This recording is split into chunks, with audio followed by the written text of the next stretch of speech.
Vocês que estão aí aguardando nosso episódio, eu vou pedir para vocês, se inscreve no canal, compartilhe o conteúdo e aciona o sininho para a gente poder informar para vocês todas as novidades. Nossa convidada de hoje é juíza da Vara da Infância e Juventude, dedicada à proteção dos direitos de crianças e adolescentes. Sua trajetória envolve a atuação em casos de vulnerabilidade familiar, desafios do uso da tecnologia e os impactos da violência e negligência no desenvolvimento infanto-juvenil. No encontro de hoje, vamos falar sobre temas como o impacto do uso excessivo de telas na infância e adolescência, cyberbullying, o papel da parentalidade na era digital e as implicações legais de comportamentos familiares que afetam a segurança e o bem-estar das crianças e dos adolescentes. Com vocês, Vanessa Cavalieri.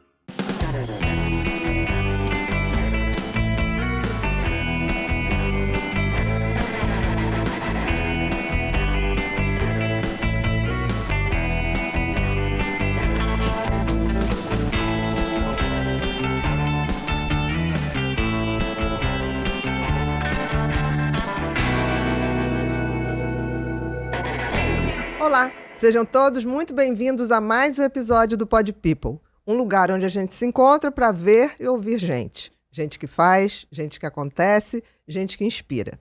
Nossa convidada de hoje é Vanessa Cavalieri, juíza da Infância e Juventude do Estado do Rio de Janeiro.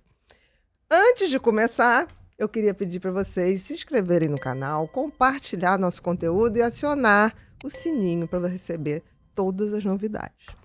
Tudo bom, minha querida? Tudo ótimo, Bia. Muito obrigada. E eu estou muito feliz que você esteja, porque assim, já andei vendo você por aí, fala muito bem, fala de coisas muito importantes que precisam ser ditas. Para a gente começar, Vanessa, posso chamar de Vanessa? Com certeza, me por chame favor. de Bia, por favor. Eu queria que você fizesse um resuminho da tua vida, do que fez a adolescente Vanessa escolher a carreira da justiça, passar pela defensoria, depois optar por se tornar juíza, que é uma outra etapa, e, por fim, criar o protocolo, né? @eu te vigio? Não. Eu te vejo. Eu te vejo. Protocolo eu te vejo. Protocolo eu te vejo, isso mesmo. Sim. Que é maravilhoso. É só isso, assim, para começar. Bom.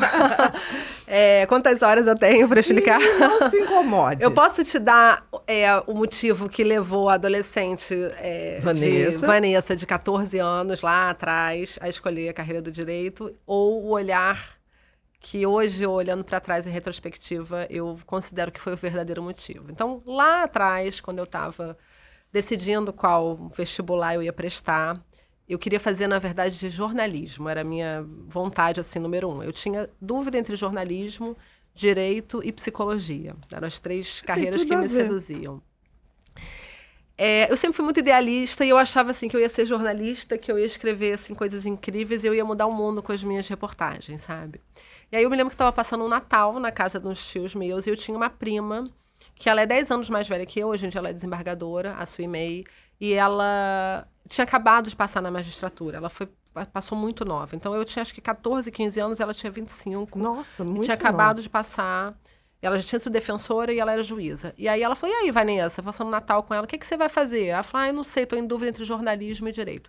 Ela falou, deixa eu te falar uma coisa, quando você tiver minha idade, quando você tem 14 anos faz muita diferença fazer jornalismo ou direito. Quando você tiver minha idade, faz muito mais diferença se você pode... Eu me lembro que ela falou essa frase.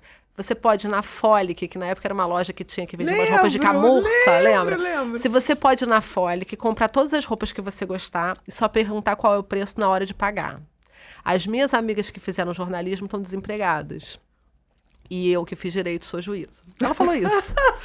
Super pragmática. Eu falei, realmente, eu sempre fui uma menina muito madura para minha idade e resolvi fazer direito. Mas eu me apaixonei pelo direito na faculdade. Me apaixonei, assim. Você nem esperava? Eu não esperava. E hoje, assim, sabendo tudo que eu sei acerca de mim mesma, né? Depois de muito autoconhecimento, eu tô com 47 anos, eu sei que um dos meus principais valores é a justiça. A justiça me move, é um valor meu que quando é desrespeitado, seja comigo ou com os outros, eu fico furiosa, assim. O que desperta a minha raiva são situações injustas. Então, obviamente, para uma pessoa que tem o valor da justiça tão forte, poder estar na casa da justiça e poder estar fazendo justiça de alguma forma, por mais limitado que seja a nossa capacidade de fazer justiça no judiciário, é muito gratificante. Então, eu me apaixonei na faculdade pelo direito. Aí eu comecei a estagiar, e aí eu me apaixonei pelo estágio, me apaixonei pela possibilidade de ser um agente de transformação social. E comecei a estagiar na Defensoria Pública e fui defensora, né? Passei no concurso, assim, primeiro concurso que eu fiz assim que eu me formei. Na época eu fui a defensora mais nova do estado. Que legal. Eu passei na Defensoria com 22 anos. Honrou a prima, né? Segui os caminhos da família. E aí eu fui defensora durante 4 anos. Eu era muito feliz na Defensoria Pública. Eu amava aquele trabalho, assim, aquela possibilidade de dar àquele povo tão vulnerável um serviço público de qualidade, sabe? Mas eu comecei a sentir vontade de fazer mais. Então, assim, outro dia eu estava numa feira de carreiras na escola das minhas filhas, e aí veio essa pergunta, né? Por que eu decidi ser juíza? Alguém lá que estava moderando a mesa de direito perguntou isso. E eu estava lembrando de um caso, que foi o seguinte, eu trabalhava com um juiz, eu era defensora de várias de fazenda pública, que julga as ações contra o Estado. Então, era uma época que o governador era o garotinho, a questão da saúde estava muito precária e havia medicamentos de uso contínuo de doenças crônicas que não estavam sendo fornecidos. E eu tinha um assistido como defensora pública que ele precisava tomar uma medicação tarja preta, então era um doente psiquiátrico severo, não sei, hoje em dia não me lembro mais qual era, mas talvez ele fosse um esquizofrênico. Inclusive, ele era um professor de história da UERJ que estava aposentado por invalidez, uma situação bem triste. Um rapaz jovem ainda, com os 30 anos, com 2 metros de altura, um armário, e ele ficava completamente descontrolado, sem a medicação. Sem a medicação. E o Estado não estava fornecendo, e a mãe dele ia lá desesperada e falava que ele batia nela, porque ele ficava violento e tal, sem a medicação, e a gente pedia para intimar o secretário e não fornecia e tal. E aí eu fui falar com o juiz. Aí um dia ele chegou lá e ele falou assim, eu só vou sair daqui quando eu receber a minha medicação. Ele falou, eu não vou embora daqui enquanto eu não tinha receber. lucidez de que precisava Tinha. da medicação. E ele era um armário, não tinha quem tirasse ele de lá. Ele sentou na minha sala de defensora e falou, eu não saio daqui até eu receber meu remédio. Aí eu desci pro gabinete do juiz e falei com ele. Falei, olha, esse caso aqui, que ele estava acompanhando já, a gente já intimou várias vezes o secretário e ele não fornece e não sei o quê. E o assistido tá lá no meu gabinete e ele não vai embora e ele tá descontrolado, ele tá batendo na mãe e tal. E aí o juiz pegou o telefone e ligou para o secretário e falou assim, vem aqui agora, traz medicação. Ah, mas não tem não sei o quê. Então você passa na farmácia e compra com o seu dinheiro, porque se você chegar aqui sem, você vai ser preso. E em 15 minutos o remédio estava lá. E eu falei, eu quero ser juíza. Eu quero essa caneta, eu quero fazer isso, sabe? Assim, eu quero garantir. Pra falar com Deus. Eu quero garantir que as decisões vão ser cumpridas e que os direitos vão ser efetivados. E foi isso que me motivou. Eu falei, eu quero dar a palavra final, eu sou mandona, eu sou controladora, eu quero... Sabe, assim, eu quero esse poder. Eu quero pegar e falar assim, quando eu falar as coisas, vai ser cumprido. E não para meu benefício próprio, mas para transformar a sociedade num lugar melhor, a sociedade menos desigual. E aí eu fiz concurso, passei. Nunca tinha trabalhado na área da infância. Vou fazer agora em janeiro 20 anos de magistratura. E domingo eu fiz 9 anos na infância. Na infância e juventude. Na infância e juventude aqui do Rio de Janeiro. Então você passou por outras... Por outras áreas. Várias. Eu sempre fui do civil e fazenda pública. Tá. Então, já joguei muita ação contra o Estado, já mandei prender muito secretário de saúde, sabe? Mandei internar, fazer o que tinha que fazer. E depois apareceu uma oportunidade de me promover na minha carreira, indo para outra comarca, que era a comarca de Nova Friburgo. Porque, enfim, pelas questões lá de organização do tribunal, Friburgo era uma promoção. Porque eu era da Baixada, eu era de Nilópolis. E aí eu fui para uma vara criminal. E aí eu adorei trabalhar na vara criminal. Eu era do júri de lá, criminal e júri. Então eu fazia muitos julgamentos de feminicídio, assim, eu adoro o júri, porque assim, eu acho que aqueles casos de uma pessoa comum que matou alguém, sabe, assim, que é o crime de qualquer pessoa, né? Qualquer pessoa seria capaz de matar em alguma circunstância. Eu adorei trabalhar lá, só que eu precisava voltar para o Rio, porque eu tenho 2 filhas que na época eram pequenas ainda, e eu estava longe de casa, e estava complicado. Você passava semana lá, né? E ficava bem complicada a situação familiar. Elas estavam numa idade, assim, que estavam ainda sentindo muito minha falta. Enfim, e aí eu precisava vir.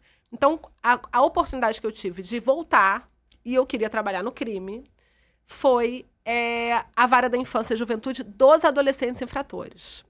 Que não é uma vara criminal, tecnicamente, mas é quase, né? Infracional. Infracional. É uma vara criminal de adolescente. Exatamente. E aí eu fui assim, pra ficar 1 ano, que é o tempo mínimo que você tem que ficar, e depois sair e voltar pro cível. Ou ir pro crime. Só que eu me apaixonei perdidamente. E hoje eu não me imagino fazendo outra coisa. Eu com certeza vou me aposentar nessa vara, sabe? Assim, é o meu lugar, é o lugar que eu sou apaixonada de trabalhar, que me dá propósito, assim, que eu vejo ali, assim, um poder de transformação da sociedade, de alguma forma, sabe, interferir nas vidas de cada pessoa que chega lá, e eu vejo a mudança, né? E aí, assim, se você me pergunta, mas por que a infância te dá tanta alegria, tanta felicidade? Aí eu olho pra minha família, pra minha história, sabe? Assim, minha mãe, a minha mãe perdeu a mãe dela, a minha avó materna morreu de infarto fulminante na frente da minha mãe quando a minha mãe tinha 7 anos. E sozinha em casa tinha com quantos, ela. Mais ou menos? Então, eu não sei, mas devia uns ser muito 40 nova. e pouquinhos, talvez. Porque a minha mãe tinha um irmão, ela tinha 7, ela tinha um irmão de 14 e um irmão de 21. Então, de 7 em 7 anos, a minha avó teve filhos. Então, minha avó devia ter uns 40 anos, talvez, 40 e poucos. Não sei quantos anos ela tinha, mas nova, era nova, com certeza, porque tinha uma filha de 7 anos. Aí, o que aconteceu? A minha mãe, isso foi em 1952, minha mãe nasceu em 45. Aí, o que o meu avô fez? Ele imaginou assim, em 1952, né? Sim, a gente tem que olhar o contexto com geracional. certeza. Eu não posso, mais 2 homens dentro de casa, eu não tenho condições de criar uma menina. Então, o que ele fez? Tem uma mulher junto. Então, o que ele fez? Ele deu a minha mãe para uma prima dele, que era casada e não tinha conseguido ter filhos, criar. Uhum. E aí, a minha mãe perdeu, né? Se a gente olha assim, o que ela sofreu? Um abandono, né? Com certeza. Ela perdeu a mãe numa situação extremamente perdeu traumática e perdeu toda a família. E ela ficou com questões em aberto. Questões assim que não cabe trazer aqui para não expor, mas não é bom mas pra assim, ninguém. ela desenvolveu, inclusive, uma questão psiquiátrica por causa disso. Uhum. E aí, de uma certa forma, eu vejo que é como se eu estivesse salvando a minha mãe, sabe? Entendi. Eu não sou super fã da constelação familiar, não. Mas é uma das ordens, né? Que o filho quer salvar a mãe, assim. E é como se eu pudesse reescrever a história dela, que foi uma história de abandono e de negligência. E de ninguém ver, né? Ninguém viu que ela não estava bem. Achou que todo mundo... Que todo mundo que ela estava ótima, né? Exatamente. Assim. E ela teve o privilégio. A minha mãe vai fazer 80 anos. E ela até hoje, quando ela conta como é que foi o momento que a minha avó morreu na frente dela, ela chora. Entendi. Porque tá vivo, né? Assim, ela fala assim, foi a última vez que eu vi a minha mãe foi quando ela caiu. Ela estava com um vidro de azeite que caiu no chão, quebrou. E aí não me deixaram me despedir da minha mãe. Isso é outra coisa tão surreal, né? De não deixar a criança fazer o processo de luto, né? E assim, quando a gente olha para isso, assim, em 1950 não tinha nem adolescência, né? A gente nem existia a adolescência como uma fase da vida reconhecida como sendo algo diferente da infância e da vida adulta.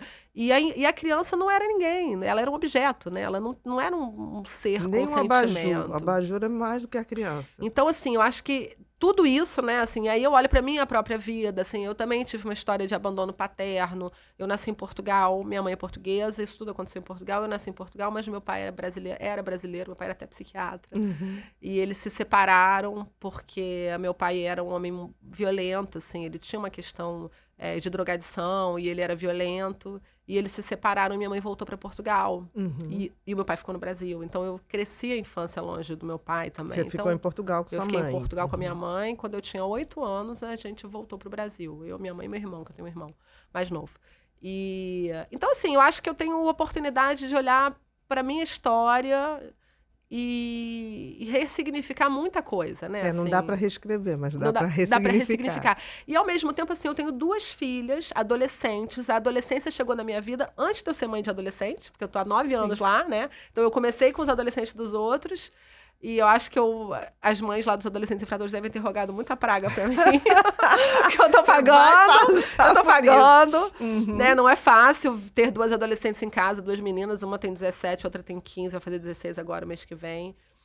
A minha filha mais nova é uma menina que me desafia muito. Inclusive, assim, alguns episódios dos seus podcasts foram muito bacanas pra mim, assim, me ajudaram muito a elaborar, porque a minha filha mais nova, a gente identificou na pandemia que ela tem TDAH, mas mesmo assim não fechava, sabe? Assim, o diagnóstico de TDAH, inclusive, foi difícil fechar, os laudos foram inconclusivos e tal, tinham perguntas em aberto. E aí, depois da pandemia, a gente descobriu que ela tem superdotação e altas habilidades. Então, assim, eu sou mãe de uma menina com dupla excepcionalidade que me abriu os olhos para tantas questões, sabe? De inclusão, né? de tudo, né? De o que é o normal. E que hoje isso me permite ajudar outros adolescentes. Ver com outros olhos, com outros olhos completamente diferentes. Vou te dar uma coisa que talvez você não saiba. Mãe de TDAH vai ser sempre a deusa da vida. Por quê? Todo TDAH é muito colado em mãe. Você tem uma ideia, a média com que uma criança fala mãe por dia é de 30 vezes. Mãe, você vai sair, mãe, né? Quando é um TDAH, a média é 50. Vira um mantra. E eu tô te falando, pode ser que vocês tenham dificuldade, mas na hora que acertar, você vai contar com ela. Que bom, tomara. Vai. E aí, voltando assim, aí eu comecei a trabalhar na vara da infância, me apaixonei. Porque é um lugar muito difícil. É muito difícil, mas assim, para quem quer uma oportunidade de fazer uma intervenção eficaz de mudança na sociedade, é um lugar maravilhoso, né? É um jardim para você plantar um monte de sementes. E eu quero isso, assim. Para mim não faz sentido ficar indo lá, tipo... Eu até brinco com meus colegas do Juizado Especial Civil. Eu falei, cara, quando eu fico vendo o pessoal, tipo, dando multa de R$100 para entregar a geladeira porque as lojas americanas não entregou, me dá até preguiça, sabe? Assim, eu falo, não. Nada contra, já fiz muito isso, mas hoje em dia, sabe? Assim, eu acho que é um desperdício da minha energia não vital. Não me basta. E trabalhar na infância é desgastante emocionalmente, mas é aquele desgaste que eu imagino que o psiquiatra também sente, que no dia seguinte, quando você acorda, você está pronto para outra. Porque você acorda, você às vezes vai dormir cansado, vai dormir desanimado, angustiado, mas você acorda cheio de gás, porque vai de novo, um novo dia cheio de oportunidades de você ajudar as pessoas, né? E fazer realmente uma diferença na sociedade. E aí, eu comecei assim... Eu sou uma pessoa curiosa, eu sou uma pessoa que eu adoro o ser humano, assim, eu adoro a subjetividade do ser humano. Eu gosto de escutar histórias e gosto de contar histórias. E eu não me contentava com as explicações rasas. Até então, lá em 2015, quando eu assumi a vara, explicações rasas para questões tipo, por que o sistema socioeducativo está superlotado, e aí vinham, por exemplo, Defensoria Pública e movimentos de assim, mais progressistas, dizendo, porque os juízes internam muito os meninos que trabalham no tráfico. Eu falava assim, mas peraí, mas isso daí parece que não está certo, porque não é muito isso que eu estou vendo aqui no dia a dia. E a minha vara tem uma vantagem, um ponto de observação muito interessante. Por quê? Porque é a única vara da capital do Rio de Janeiro. É única? A única dos adolescentes infratores. Tá. Então, todos os adolescentes da cidade, qualquer classe social, qualquer bairro, que vão parar no sistema de justiça, vêm para mim. Então, isso me dá um ponto de observação desse fenômeno super privilegiado. Porque, por um lado, eu posso distanciar o Zoom e ver o fenômeno como um todo. Então, por exemplo, eu tenho hoje um banco de dados e eu sei, mês a mês, todos os adolescentes que chegam, qual é a faixa etária, que tipo de crime cometeram, quantos irmãos eles têm, se estão estudando, se não estão, se pararam, em que ano que pararam. É um banco de pesquisa maravilhoso. Fantástico, exatamente. Por outro lado, eu olho no olho de cada um e escuto suas histórias. Então, eu distancio o Zoom e aí depois eu vou lá... Entendi. E aí... E eu sou chata, sabe? Assim, eu pergunto os porquês. Mas tá estudando? Não. Por quê? Tu parou que sério? Não sei, mas por que você parou? Porque sim. Mas por que sim, não? O que aconteceu?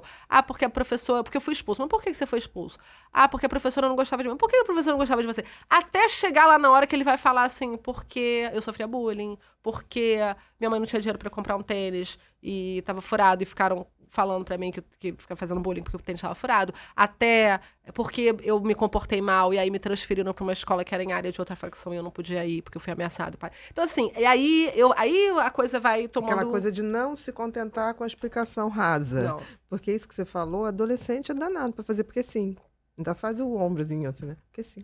E comigo eu sou chata, né? Ele não pode, eu sou a mãe, que ele não pode dar as costas e bater a porta, né? Ele vai ter que falar. E aí eu comecei a fazer estatísticas e aí mostrar o quadro real, que não era aquilo que era falado, que convinha muitas vezes a certas agendas, entendeu? Que queria se colocar uma verdade que não era real. Então, quando eu comecei a apresentar dados, né, aquilo contra fatos não há argumentos. E eu comecei a falar, olha, não é verdade, 50% dos que estão internados é roubo, 20% é furto, só 20% é tráfico. E aí fui mostrando, assim, estatísticas e tal. E aí, quando foi em 2018, começou... 2018 foi o primeiro caso que eu recebi de ataque em escola. Então, eu vou te contar o caso que me marcou profundamente. Assim, esse dia foi game changing pra mim. Um menino de 16 anos entra na escola com um facão e esfaqueia alguns colegas. E é apreendido, né, detido, contido em flagrante, levado para a delegacia de polícia e no dia seguinte vem para minha audiência, ou seja, menos de 24 horas após o ataque. E aí, nessa audiência, eu converso com ele e eu pergunto o que aconteceu e ele me conta a história dele. É assim, mais ou menos, o fluxo de trabalho. Só que esse menino, ele estava ainda em surto esquizofrênico, surto psicótico. Ele disse que ele fez isso porque tinha um homem com uma máscara do filme V de Vingança dentro de um carro preto, na porta da escola, esperando ele matar os colegas, porque senão esse homem ia na casa dele e ia matar a mãe e o irmão. Delírio clássico. E que ele ouvia vozes, e as vozes mandavam matar, e eles estavam ouvindo vozes naquele momento.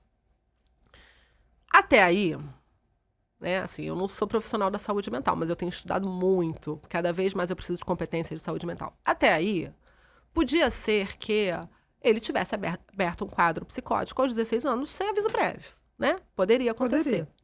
Só que isso foi em março.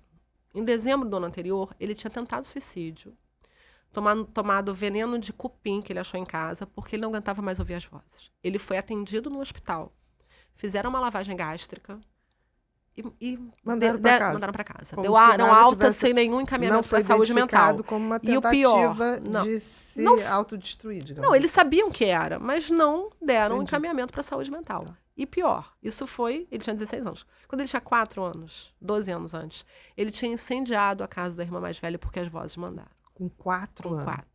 Eu nunca soube de um caso... Tão precoce. Também não. Então, assim, esse menino estava 12 anos sofrendo. E ninguém viu. Ninguém viu.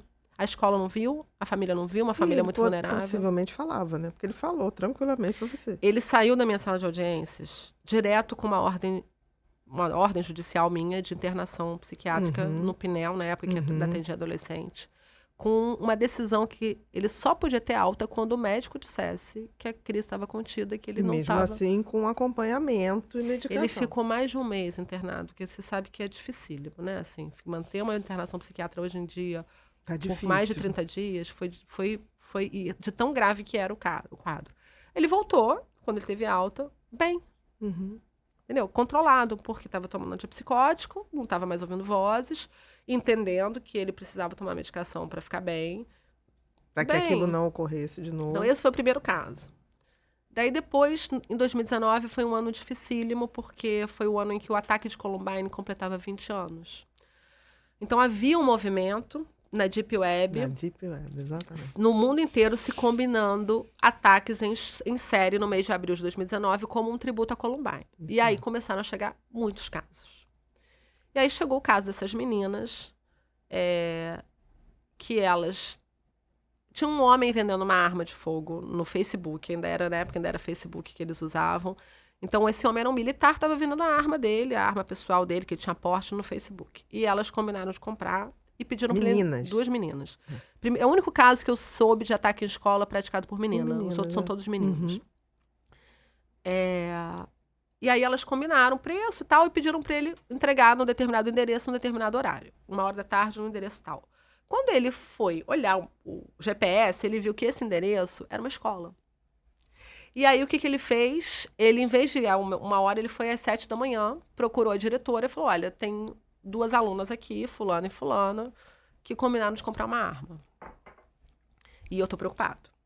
Bom, aí quando elas chegaram, 13h, a diretora chama elas para conversar, as 2 admitem que iam comprar arma, matar os colegas e se suicidar. Simples assim. Simples assim. 2 meninas de 13 anos. Como se fosse assim, a gente vai comprar um chiclete e botar no cabelo da coleguinha. Aí... foram para a delegacia, vieram para a audiência. Entra a primeira menina. Uma menina muito magrinha, muito branquinha, com o cabelo assim escorrido na frente do rosto, assim, sabe? Meio adolescente emo, né? Meio Aquela emo, assim. Meio assim, meio Samara do Chamado, assim, sabe? Uma coisa assim, uma aparência assim, meio sinistra, assim, bem assim, menina claramente não tava bem, assim, triste, meio desorganizada. E aí entra a primeira, daqui a pouco, quando entra a segunda, é a primeira de novo. Elas eram gêmeas idênticas. E ninguém me tinha me avisado, né? Assim, então, gêmeos, quando você vê gêmeos idênticos, sempre tem uma quebra da lógica, né? Você sempre dá aquele um segundo de susto, assim, de surpresa, porque é uma coisa que quebra a lógica. Imagina isso dentro da audiência. Eu ficava arrepiada, assim, do susto que eu tomei. E aí a história era a seguinte, aí as duas estudando na mesma turma a vida toda. Desde sempre. Com uma aparência fora do padrão, então sofriam bullying, ninguém falava com elas eram as estranhas, que a turma inteira chamava, e elas só ficavam uma com a outra. Em determinado momento, a mãe dela estava prestando depoimento e se referia, né, às meninas, então falava assim, eu estava na cozinha e ela estava no celular, e aí ela fez assim, ela fez assado. Aí a promotora de justiça que trabalhava comigo perguntou assim, quando a senhora fala ela, a senhora está se referindo a qual das duas? Vamos supor, nomes fictícios. Sim. Júlia ou Fernanda? A mãe falou as duas. A mãe se referia às duas filhas... Da mesma maneira. Como se fosse uma só. Uma só. No singular. Então, assim, tinha muitas questões ali, assim, de invisibilidade. E aí, assim, foi. Aí, 2020, 2021, as escolas estavam fechadas, porque a pandemia, então não teve ataque. 2022 recomeçou, e 2023 foi aquela loucura que a gente viu ano passado. E aí, quando começou, assim, no início do ano passado, quando recomeçou aquela onda, e começou, assim, um caso atrás do outro, os casos muito graves e tal, eu falei, não, peraí, não dá, não posso mais... Ficou pra mim impossível ficar ali entre quatro paredes da sala de audiências, vendo o tanto de sofrimento desses jovens, o tanto de invisibilidade que eles estavam passando, conhecendo a trajetória, porque era sempre a mesma história que se repetia, e não fazia nada. Eu precisava sair dali e conversar com a sociedade, sabe? Não era moralmente, nem eticamente aceitável que eu guardasse esse conhecimento para mim. E foi aí que veio, então, a ideia de criar um trabalho, um projeto de prevenção à violência escolar. A gente começou a conversar com órgãos da rede, com parceiros, e aí foi sendo desenhado o protocolo Eu Te Vejo. E por que protocolo Eu Te Vejo? Porque o que a gente quer tirar é que eles sejam vistos desde o primeiro momento. Desde o primeiro momento. Porque, na prática, o que acontece? Eles ficam invisíveis, sofrendo o tempo inteiro. Enquanto são vítimas de violações, enquanto são vítimas de invisibilidade, de bullying, de violências, eles são invisíveis. Quando é que a gente vê? Quando eles deixam de ser vítimas e se tornam agressores. Mas a gente vê com um objetivo muito evidente, muito claro. De punir e encarcerar e colocar num lugar onde a gente não precise ver mais. E aí eu falei, Vanessa, não vou fazer parte desse sistema perverso mais. Eu não vou mais usar a minha caneta para encarcerar esse menino lá no final. E aí começamos o projeto, criamos um protocolo, e hoje não tem nenhum adolescente no Rio de Janeiro encarcerado por ataque em escola. Estou acompanhando todos de perto, com a rede, com saúde mental. Então eu criei uma metodologia de atendimento, então eu faço audiências periódicas, eu não julgo o processo, está lá com o processo em andamento, suspenso. E aí, de tempo em tempo, assim, dependendo do caso, a cada 15 dias, ou daqui uma vez por mês, já vou espaçando à medida que vai melhorando, aí vai piorando, eu vou reduzindo. Então, eu faço a audiência com a saúde mental, normalmente CAPSI, ou quando tem plano de saúde com um médico particular que atende, médico psicólogo, mas geralmente é o CAPSI, a família, a educação, porque aí eu trago a escola para reincluir, reinserir. E a Justiça Restaurativa, que é um projeto da nossa vara, que eu coordeno. Então, vem aí a facilitação dos diálogos, os círculos de construção da paz. E eles estão bem, sabe? Assim, a gente fez uma parceria com o IPUB, então tem uma psiquiatra do IPUB atendendo. Eles estão bem e a gente está conseguindo ver realmente... E reverter isso. Completamente. Né? Porque também não é só informar, eu acho que informar é fundamental, mas é uma prevenção. Uma prevenção. Porque senão você ia secar gelo, né? Exatamente. No sol. Você ia ficar ali vendo sempre as mesmas coisas acontecendo. A gente conta corpos, né? Exatamente. A gente conta corpos. A gente tem que parar de contar corpos. Não, e ficar quase que alimentando essa questão. Qual vai ser o ataque mais... Alimentando o que vive na Deep Web, né? Sim. E é tão interessante você estar falando, porque as pessoas não têm noção da Deep Web, os pais não têm noção da Deep Web, E muitas vezes, você pode ver, essas crianças, esses adolescentes, foram sendo, não é induzidos, mas foram, tipo assim, se fizer, recrutados. Você vai aparecer, você vai ser respeitado, eles vão entender que não podem mais fazer isso com você, o que deveria ser o processo terapêutico, não... Sim. E assim, tem uma mudança de 2019 para 2023, que é o local virtual onde esses ataques são combinados. Não é mais na Deep Web. Não né? é? Não, isso migrou para a superfície da web. Por que 2023 teve tanto ataque?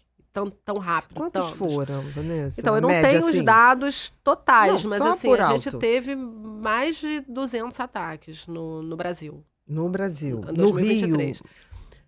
Eu tenho essa estatística, eu posso olhar. Não chega pra gente, né? Não chega, nem é pra chegar. Exatamente, né? Não é pra porque chegar. não pode informar. Assim, ataques com tentativa mesmo, com lesão, né? A gente não teve nenhum ataque letal, ninguém morreu no Rio, em São Paulo morreu, no Rio ninguém. No Rio, no São Paulo. Mas sim. a gente teve alguns ataques efetivados, assim, que teve lesão, e a gente teve muitos planejados que foram interrompidos, muitos, assim, centenas. A polícia agiu muito rápido, aprendeu a investigar, o Ministério Público agiu muito rápido e o Judiciário muito rápido. Então, a gente conseguia, assim... Foi uma época, março e abril de 2023, que eu ia dormir dando decisão para buscar e aprender o adolescente... Antes que acontecesse. Antes dele entrar na escola às 7 da manhã. E eu acordava olhando o WhatsApp, falando com o delegado às 6 da manhã para ver como é que ia cumprir e se tinha cumprido. Porque, assim... Qualquer profissional, né, que trabalha numa área de grande responsabilidade vai errar, né? O psiquiatra vai errar, eventualmente, aí um paciente se suicida, o juiz vai errar, né? Vai condenar uma pessoa inocente, por mais que a gente procure não fazer isso, ou deixar em liberdade quem não deveria ficar em liberdade. E eu não tenho a ilusão de que em 20 anos de carreira eu nunca errei. Claro. Provavelmente eu já errei. Não teve a intenção, nunca. Sem intenção, tentando fazer o certo, mas assim, é muito provável que eu já tenha condenado uma pessoa inocente ou absolvido uma pessoa que não deveria ser absolvida. Mas esses casos de ataque à escola, para mim era assim, era algo assim que eu não conseguiria lidar. Não dá para errar. Eu não conseguiria viver e continuar sendo juíza se eu errasse. Se por falha minha acontecesse uma tragédia numa escola. Então, assim, era algo que eu estava muito... ligada, né? Muito atenta, assim, para não ter nenhum furo, sabe? Assim, não é só a minha decisão, é o cartório não deixar de fazer o mandado, o oficial de justiça entregou para o delegado, chegou tudo aí, conseguiu pegar, não sei o quê. Não podia ter furo, né? E a gente conseguiu realmente, assim, ter um quadro bom aqui e reverter a situação, porque em 2024 o número de ataques caiu muito. O grande público não sabe disso, mas na realidade existe uma massa nem tanto, silenciosa, e você teve que agir em cima do que não foi, do que poderia ter sido. A gente não tem nem marcadores de sucesso, porque assim, como é que você mede a prevenção, né? Como é que você mede a prevenção? Como é que você mede a quantidade de ataques que não aconteceram? Você não tem como medir. Você mede pelo que não ocorreu, pela tragédia. Mas você não tem como saber, né? Quando diz assim, não teve ataque esse ano. Mas não teve ataque esse ano por quê? Porque não planejaram, porque a investigação foi eficaz, porque o ambiente escolar está mudando, né? A gente não tem... É difícil ter um marcador objetivo do sucesso do protocolo. Até às vezes me perguntam, mas e aí os dados? Eu falei, eu posso te dizer quantos ataques a gente teve em 2023 e quantos a gente teve em 2024. 2024 foram 9. 2023 acho que foi 247, né? Ataques extremos, assim, planejados, ameaças de ataque, na verdade. Sim. Agora, foi por causa do protocolo? Não posso dizer que sim, nem que não. Concorda? Assim, concordo. A gente não tem como saber o motivo. Mas voltando para essa questão da migração para a superfície, assim, que é bem interessante.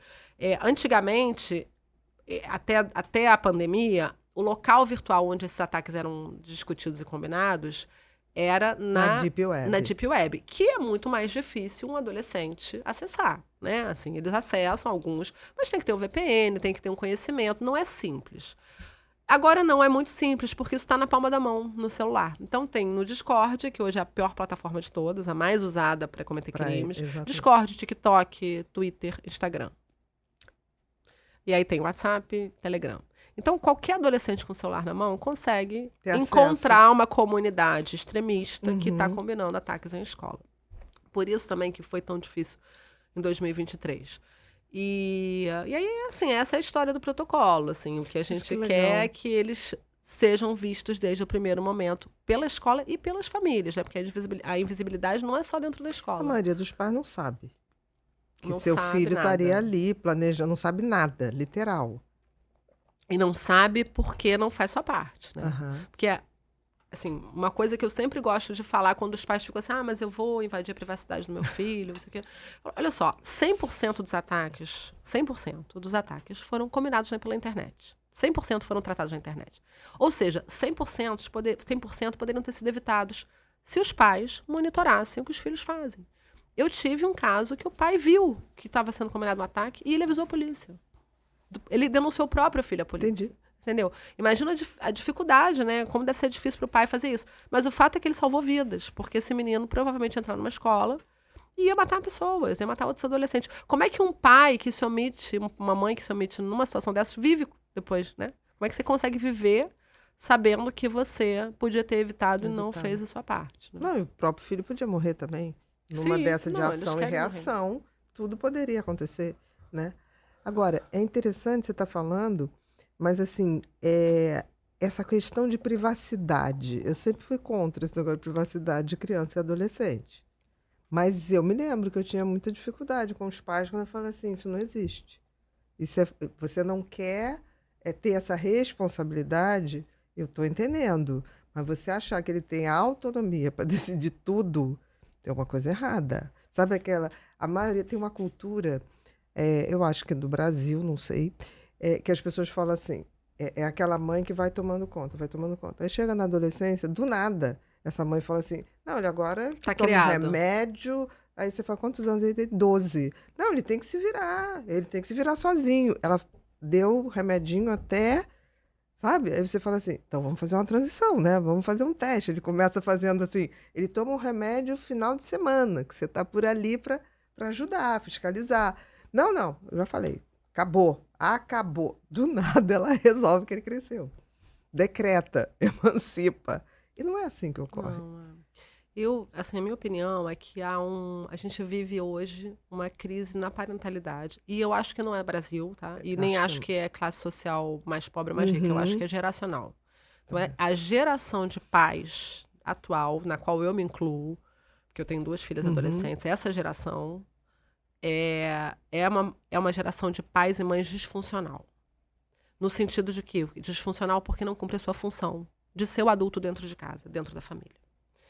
Então, assim, eu sempre falo que, quando eu faço palestras para os pais nas escolas, eu sempre falo e pergunto, e é até legal, porque eu vejo as mãozinhas levantadas lá dos pais e das mães. A minha geração, de quando eu era criança, né, que é a geração de pais hoje em dia, criança, adolescente, pessoal que foi ali infância anos 80, anos 90, o finalzinho ali dos geração X e millennials, nós fomos criados por pais autoritários e muitas vezes violentos, né? Então, muita gente apanhou. Eu apanhei muito. Eu pergunto assim, quem aqui tomou puxão de orelha, palmada, chinelada? A maioria levanta a mão. Mesmo quem nunca apanhou, foi criado de forma violenta. Ouviu frases do tipo, não discute comigo, faz o que eu tô mandando porque eu sou sua mãe, engole o choro, para de chorar, senão eu vou te dar um motivo para chorar de verdade, e coisas desse tipo. Você vai fazer porque sim, ponto final. E aí vieram as teorias da parentalidade positiva, da educação não violenta, do apego, da importância da educação socioemocional, que é tudo maravilhoso. O problema é que as pessoas se perderam. As pessoas não entenderam. Um padrão por outro. As pessoas migraram. Não fez uma composição. As pessoas não entenderam, exatamente. Bia, porque quando a gente conversa com educadoras parentais sérias, de educação positiva, por exemplo, ninguém fala que é para deixar fazer o que quer. Ninguém fala que é proibido proibir. Né? As pessoas não entenderam, as pessoas se perderam, as pessoas falaram assim, não posso bater, então não posso fazer nada. E aí a gente migrou de uma educação autoritária para pior tipo de educação permissiva. Que tem, que é a permissiva. Então, assim, os pais hoje são muito permissivos, então eles não conseguem dar limite, eles não conseguem exercer o papel de adulto. Eu falo assim, eu vejo isso na minha sala de audiência, porque dá ruim chegar lá, as escolas veem isso no gabinete lá da diretora, e você certamente vê, e os psiquiatras veem, psicólogos nos consultórios. Parece que tem um bando de adolescentes morando junto e não tem adulto em casa, né? Isso mesmo. Porque adolescente, no sentido do que é o adolescente? É um ser egoísta, impulsivo, que quer a recompensa imediatamente, que não quer a parte chata da vida. Tudo bem o adolescente ser assim. E a gente já teve lá também. Tudo bem o adolescente ser assim. Não tem nada de errado com um adolescente que é assim. O que é errado é um adolescente que tem 40 anos de idade. Tem um psiquiatra que é meu amigo que eu amo, que é o Ricardo Krause, que atende adolescentes e tal. Ele fala uma frase que eu adoro, que é: a gente vive uma epidemia de adolescência na sociedade. Os poucos adultos que a gente tem aí tem que tomar conta de todo mundo. Então é isso que está acontecendo, né? E aí quando você fala que uma mãe vira pro filho e fala assim: ele que vai tomar o remédio dele, se ele não tomar o problema dele, parece que é a minha filha falando com a irmã, né? Parece um papo de irmão, não parece papo de mãe com filho, né? Porque quando a gente tava lá nos anos 80, nunca que uma mãe ia falar isso. Nunca que uma mãe ia lavar as mãos e falar assim: não é problema meu, né? Então eu acho que isso é uma questão, e aí você sabe melhor que eu, que aí falta contorno, aí falta norte, aí vem depressão, aí vem vida sem sentido, aí vem automutilação, aí vem o que a gente está vivendo. E vem as taxas aumentando de suicídio. De suicídio, exatamente. Suicídio, segunda maior causa de morte adolescente, hoje, caminhando para ser a primeira em breve, porque está aumentando em progressão geométrica. Mundial. Por isso que eu digo que isso é geracional. Exatamente, geracional. Isso não é do Brasil, ou da América Latina, ou de quem é muito pobre, ou de quem é muito rico. Isso daí é algo que é dessa geração de pessoas. E aí essa é a luta, né? Então, assim, o que eu acho que um dos aspectos do nosso trabalho é tentar trazer uma conscientização das famílias da importância de assumir esse lugar de adulto. E aí, dentro desse lugar de adulto, existe uma coisa que é compreender que o ambiente virtual não é um ambiente... Primeiro, não é um ambiente privado, é um ambiente público. Segundo, não é um ambiente seguro. Porque quando as famílias entendem isso, que não existe privacidade na internet, tudo é monitorado o tempo todo, e deveria ser mais até, é preciso mais monitoramento do que acontece, fica fácil a gente monitorar. Você modera em casa porque a Meta está moderando, o TikTok está moderando, a Google está moderando, e está mesmo. E eu posso falar assim, eu posso provar por A mais B, porque eu recebo toda semana investigações contra adolescentes por crimes digitais, crimes cibernéticos, que vieram, por exemplo, via Interpol, mas que quem disparou a investigação foi a Big Tech, que monitorou o que aquele adolescente estava fazendo na rede, viu que tinha conteúdo criminoso e manda para a Interpol. Ou manda para o NICMEC, que é hoje a principal organização de combate à pedofilia, né, ao abuso sexual infantil na rede e tráfico de pessoas. Então, o que acontece? A mãe não sabe, mas o Google sabe. E aí vai a polícia lá, bate na porta, uma foto, privacidade fala assim: você conhece filho. Aqui? Tive um caso, um menino de 14 anos com muito material de pedofilia. Ele estava no Telegram, num grupo de pedofilia, trocando material de pornografia infantil, de abuso sexual infantil, né? E aí ele fazia o upload dessas fotos e vídeos no Google Fotos dele. Na nuvem pessoal dele, particular. Entendi. Bateu lá a foto de um abuso sexual, a Google manda para a Interpol na mesma hora.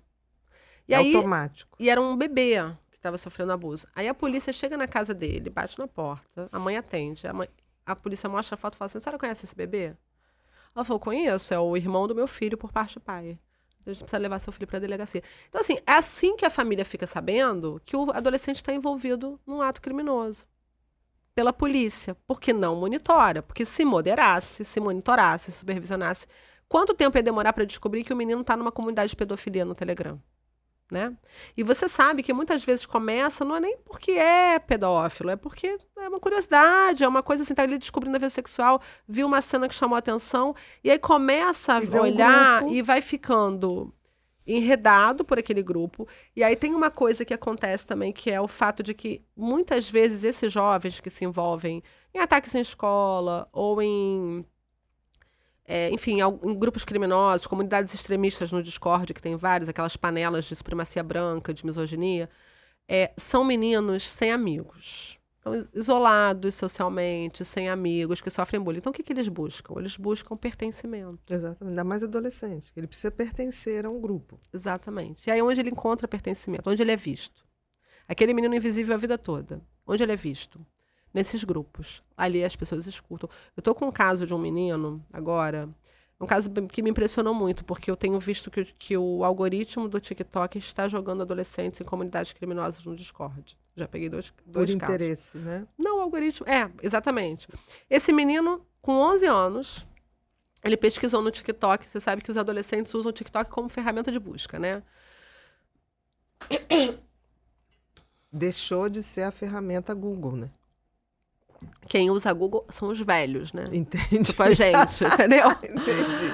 Os adolescentes usam o TikTok. Quero uma receita de cookie, vai procurar no TikTok. Eu quero saber o que faz pra acabar com a acne, vai no TikTok. Como é que é hidratação caseira de cabelo? Vamos do universo feminino, né? Que eu tenho menina. Vai no TikTok. Dica de jogo, de Roblox e Fortnite, tudo é no TikTok. Então esse menino colocou lá na lupa extrema-direita. Ele ficou interessado em saber sobre extrema-direita, pesquisou lá.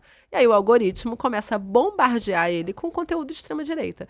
E um desses conteúdos era um link, uma foto com um link para um perfil de uma comunidade, melhor dizendo, uma panela, uma comunidade de supremacia branca no Discord.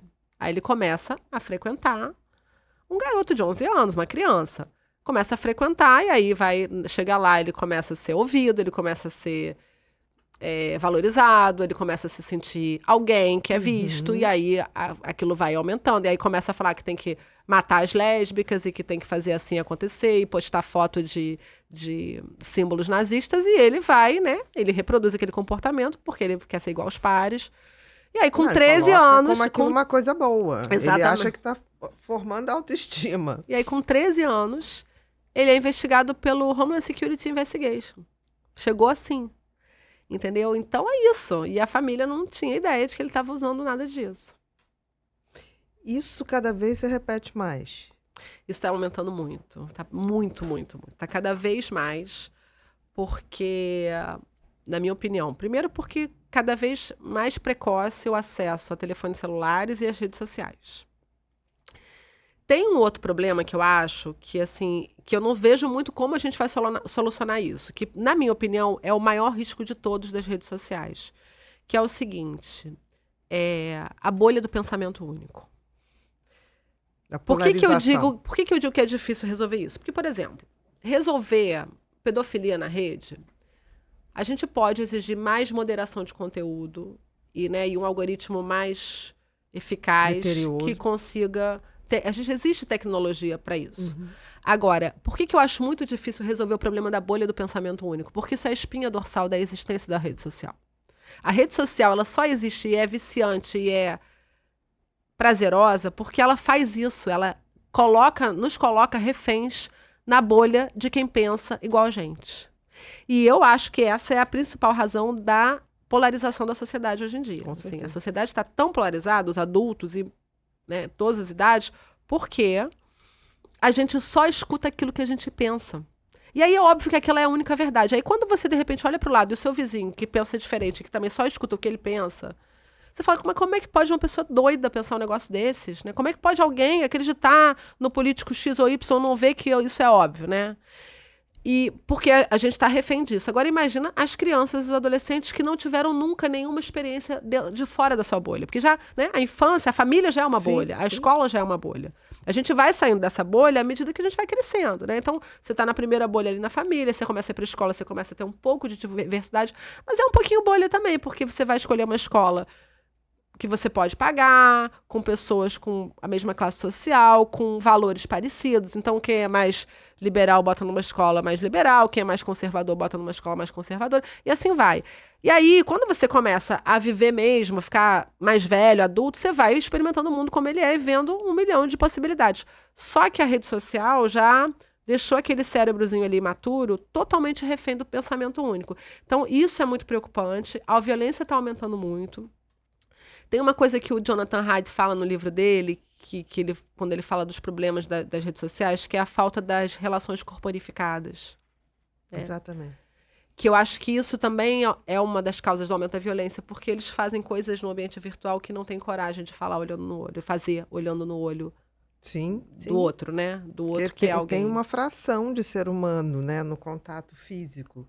E você está falando isso, eu vou um pouquinho além, Vanessa. Eu acho que não é à toa que a gente tem uma epidemia de pseudo-narcisistas. Porque todo mundo quer se ver. Mas por que você acha que pseudo? Você acha que não são narcisistas de verdade? Eu acho assim, porque se a gente for falar, o transtorno narcisista é uma coisa que vem ali, porque é um tipo de personalidade. Então você começa a ver muito cedo. né? Agora, eu acho que hoje existe uma epidemia. Eu acho que se for na regra, nem todo mundo é. É como se fosse assim, o que a gente chama de primário é uma coisa que foi desde sempre. O que está havendo hoje, a rede social está estimulando esse comportamento. Então, você vê todo mundo... Por quê? Porque Narciso acha feio que não é espelho. Exatamente isso que você falou. Então, se todo mundo... Eu fico nesse grupinho aqui e o outro grupinho eu acho estranhíssimo e quero eliminar aquele grupo. Então, hoje a gente briga, eu venho falando muito isso, a gente briga não é por divergência ideológica do que pensa, porque a década de 80, eu vivi muito bem a década de 80, e a gente se encontrava no Baixo Gávea ou no Baixo Leblon, as pessoas que tinham partidos políticos totalmente diferentes, a gente brindava, a gente brincava, e quando ganhava o outro, que não era o nosso, tá tudo bem. A gente fala, na próxima a gente ganha. E esse próximo às vezes nem vinha. Mas não era isso, de família brigar, de o outro botar o outro para fora de casa. Isso é uma coisa tão absurda. E o algoritmo faz isso. Porque realmente, se a pessoa não tiver um conhecimento, e eu acho que você tem que começar muito cedo, explicar que isso tudo que está aí, as redes sociais, foram feitas para capturar consumidores.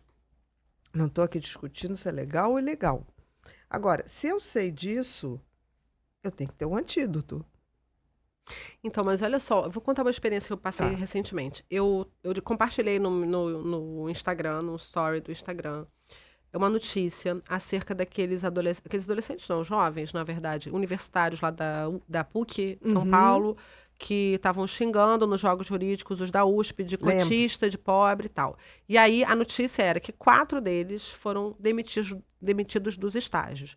E eu coloquei lá e falei, converse com seu filho sobre isso. Que ótima oportunidade de você mostrar, olha, eles nem postaram na rede social, eles estavam lá num jogo ao vivo, mas alguém filmou, provavelmente um amigo filmou, postou, aquilo viralizou, repercutiu e eles perderam o estágio, num escritório bom de advocacia.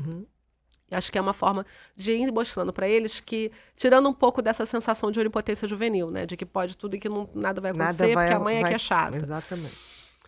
E aí, só que a notícia que eu compartilhei era de um veículo de imprensa de extrema-direita. E aí uma seguidora minha foi lá, comentou na mensagem ali do story, falou assim, jornal tal não, pelo amor de Deus. E aí eu falei assim, olha... Eu faço questão de seguir muitos veículos de comunicação com posições diversas, porque eu quero enganar o algoritmo. Eu quero enganar o algoritmo, é de propósito.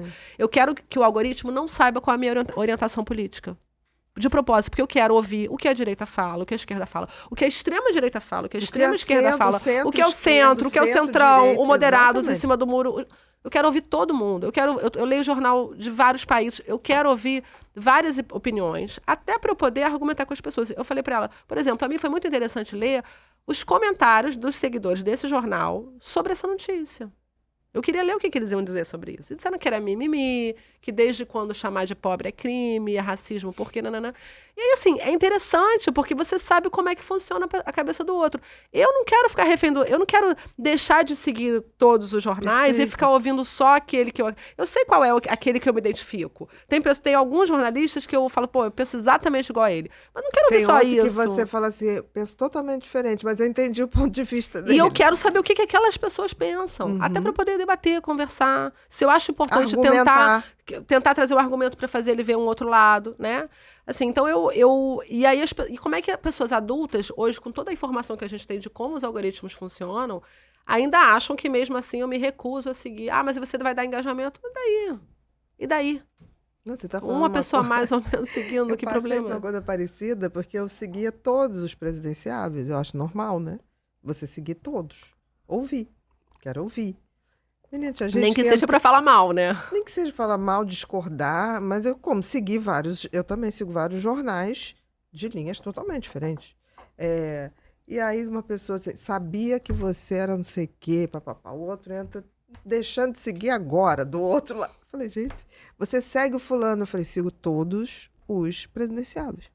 Se você notar, eu sigo todos os presidenciáveis. Quer dizer, a que ponto a gente está chegando, uma fiscalização do conteúdo que você consome, né? Que não necessariamente é o que você concorda. Não, pelo contrário, tem coisas que você segue para dizer assim, que bom que eu continuo pensando diferente disso. Agora que eu tenho certeza que não vou votar nele mesmo, né? Exatamente. Então, agora eu vou manter minha coerência. Isso. Porque a gente se reafirma na diferença, eu acho. Né? É tese, antítese, e aí a gente sai com uma situação melhor. Sim. Não adianta falar isso, né? Falar do meu jeito, o meu... Não existe isso. E aí eu acho que, assim, por causa desse cenário todo, assim, de uso precoce da internet cada vez mais cedo, a gente está vendo, por exemplo, o bullying sempre aconteceu por volta dos 11 anos. Dos 11 a 14 anos era a faixa etária mais sensível do bullying. O bullying está acontecendo com 8 anos. E eu acho que é porque, na minha opinião, por causa do uso precoce das redes sociais. Então, o que está acontecendo? Crianças de 8 anos fazendo bullying no WhatsApp, no grupo de WhatsApp da escola. Crianças que não deveriam ter celular, que não deveriam usar WhatsApp, estão usando sem supervisão de um adulto.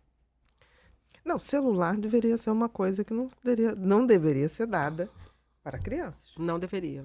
Eu acho que tem países que isso já funciona. Eu acho que a gente vai caminhar para isso. Assim, eu vejo assim, olha, eu comecei a defender o banimento do celular nas escolas em 2018, quando a minha filha mais velha foi para o Fundamental 2, foi para o 6º ano. E aí, na escola que elas estudavam, no Fundo 1 era proibido, no Fundo 2 era liberado na hora do recreio. E aí minha filha não tinha celular. E aí ela começou a me pedir o celular porque ela ficava sozinha no recreio, porque todo mundo ficava no celular. E aí eu fui conversar com a escola, falei, gente, vamos manter essa proibição pelo menos mais uns 2 anos, ali até o 7º ano, porque isso era 6º, até o 8º ano. E aí as pessoas olhavam pra mim, eu era uma louca. Do tipo assim... Gente, que mãe doida é essa que tá falando que não pode ter celular? Qual é o problema do celular? Isso era em 2018. Hoje, tem uma legião de pessoas no mundo inteiro que já entenderam que o celular é um problema. Então, está mudando. A gente já tem 60 países que baniram o celular nas escolas. Aqui no Rio de Janeiro, o banimento do celular nas escolas municipais foi uma ação, assim, uma decisão corajosa mesmo do secretário de Educação, mas foi um trabalho de convencimento que a gente fez. Foi reunião comigo, com o Daniel Becker, que é o pediatra que também está muito envolvido nessa luta. Então, assim, eu tenho um dedinho ali, eu falo pro Daniel, eu sou a madrinha, você é o padrinho do Proibição. Isso e aí, assim, já tenho minha plaquinha oficialmente a pessoa mais odiada pelos adolescentes do Rio de Janeiro. Com muito orgulho. Oficialmente. Com muito orgulho, né? Mãe chata de adolescente é porque tá tudo bem, e eu sou a chata de todos os adolescentes. E agora a gente está começando a segunda etapa dessa discussão no mundo, que é a partir de que idade pode usar a rede social. Então, a Austrália proibiu agora a partir de menores de 16 anos.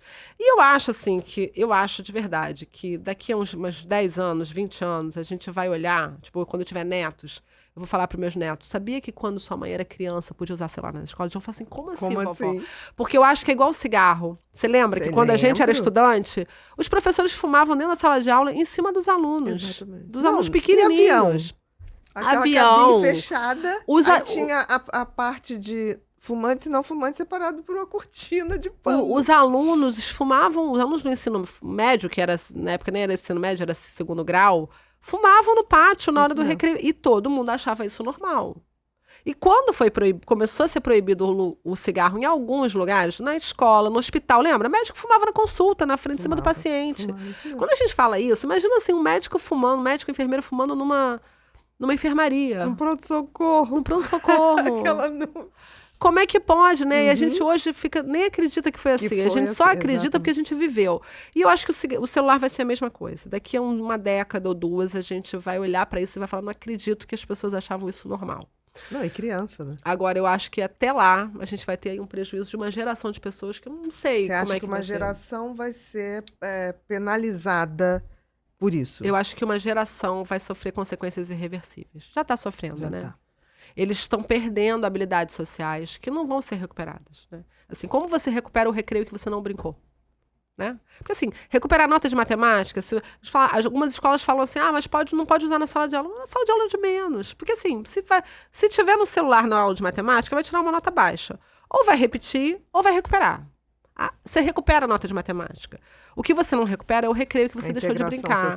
É o conflito que você deixou de aprender a resolver. É a relação que não se estabeleceu, é o pertencimento que não tem. Aí você vai ver a quantidade de gente doente, adoecida, né? E o que me preocupa mais, Vanessa, é que essa geração de pais, que eles serão pais, vai ser um pouco mais caótico ainda. Eles serão pais. Pais e mães. Eu acho, assim, eu não sei como é que vai ser, não, mas eu me preocupo demais. Acho que por isso que eu bato tanto nessa tecla.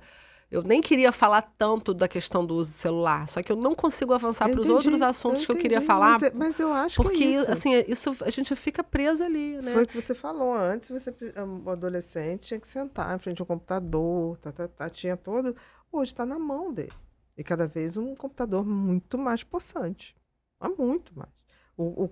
Qualquer smartphone hoje tem mais tecnologia do que todos os computadores da NASA que levaram o homem à Lua. Sim. Loucura, assim, né? Isso é muito inimaginável, entendeu? É inimaginável. Se MacGyver fosse hoje, ele passava só de um celular. Ele só precisava de um celular. MacGyver não precisava de nada. De um celular, porque com o celular ele fazia bomba atômica, desarmava a bomba atômica. Fazia mesmo. Bru, vamos botar aqui umas chamadas que a gente viu da Vanessa?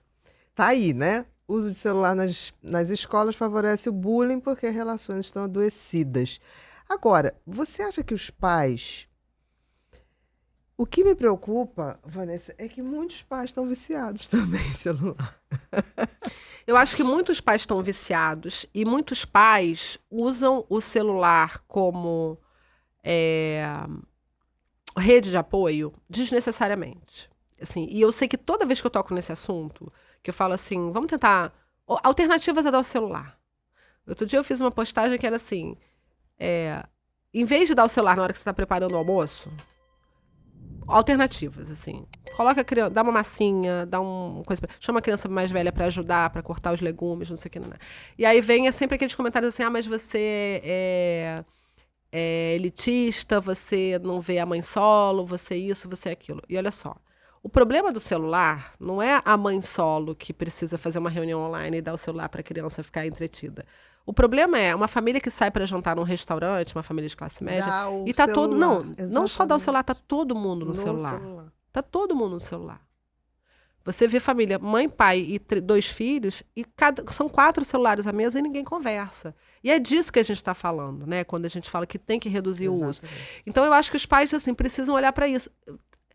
Ter filhos dá trabalho, educar dá trabalho, exige dedicação e paciência. Eu acho que tem uma coisa que aí sim eu acho que é investimento de longo prazo, sem nenhuma garantia de retorno de nada. Verdade. E assim, tem uma coisa que eu acho que sim é uma coisa do Brasil, de alguns outros países, mas do Brasil também, que é essa coisa assim, que a gente precisa ter filhos, essa cultura de tipo, você tem que ter filhos.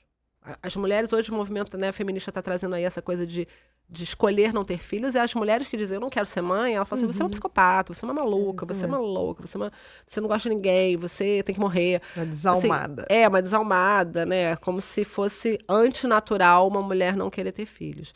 E isso a gente vê no Brasil, essa coisa assim de, é natural casar e ter filhos, em parte porque eu acho que a gente tem uma facilidade de contratar serviço doméstico, né, de contratar empregadas e funcionárias para ajudar. Ainda vai ficar mais difícil.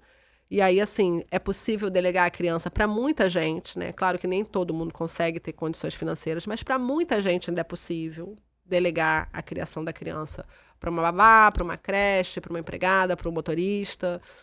E a gente não vê isso em outros países, né? Nos países, principalmente onde é mais difícil ter essa ajuda doméstica, essa mão de obra, é muito natural para as pessoas não ter filhos. Assim, meu marido atual, que não é o pai das minhas filhas, é padrasto, ele é alemão. E ele não tem filhos. E na Alemanha é muito comum não ter filhos. Assim, não é uma questão existencial para ele não ter filhos. É ok. Ele tem vários amigos que casaram e não tiveram, eles decidiram não ter filhos porque quiseram fazer outras coisas. Um casal resolveu velejar o mundo todo e resolveu não ter filhos. E o outro... Enfim, resolveu não fazer nada, não importa, porque decidiu não ter, e isso não é um problema cultural lá, não ter filhos.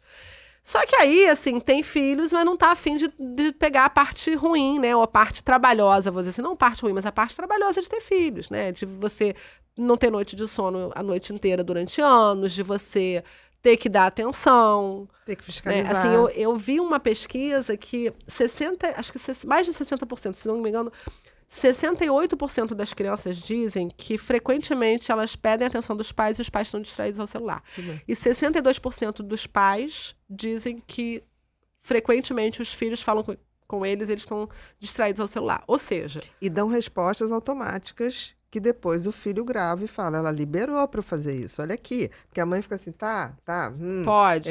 Tá bom. Tá bom. Não tá ouvindo. Não tá ouvindo e aí tá fazendo isso com a criança. Aí, é lógico que a criança daqui a pouco vai querer ter um celular também. Aí quando chega na adolescência, né, que eu acho que...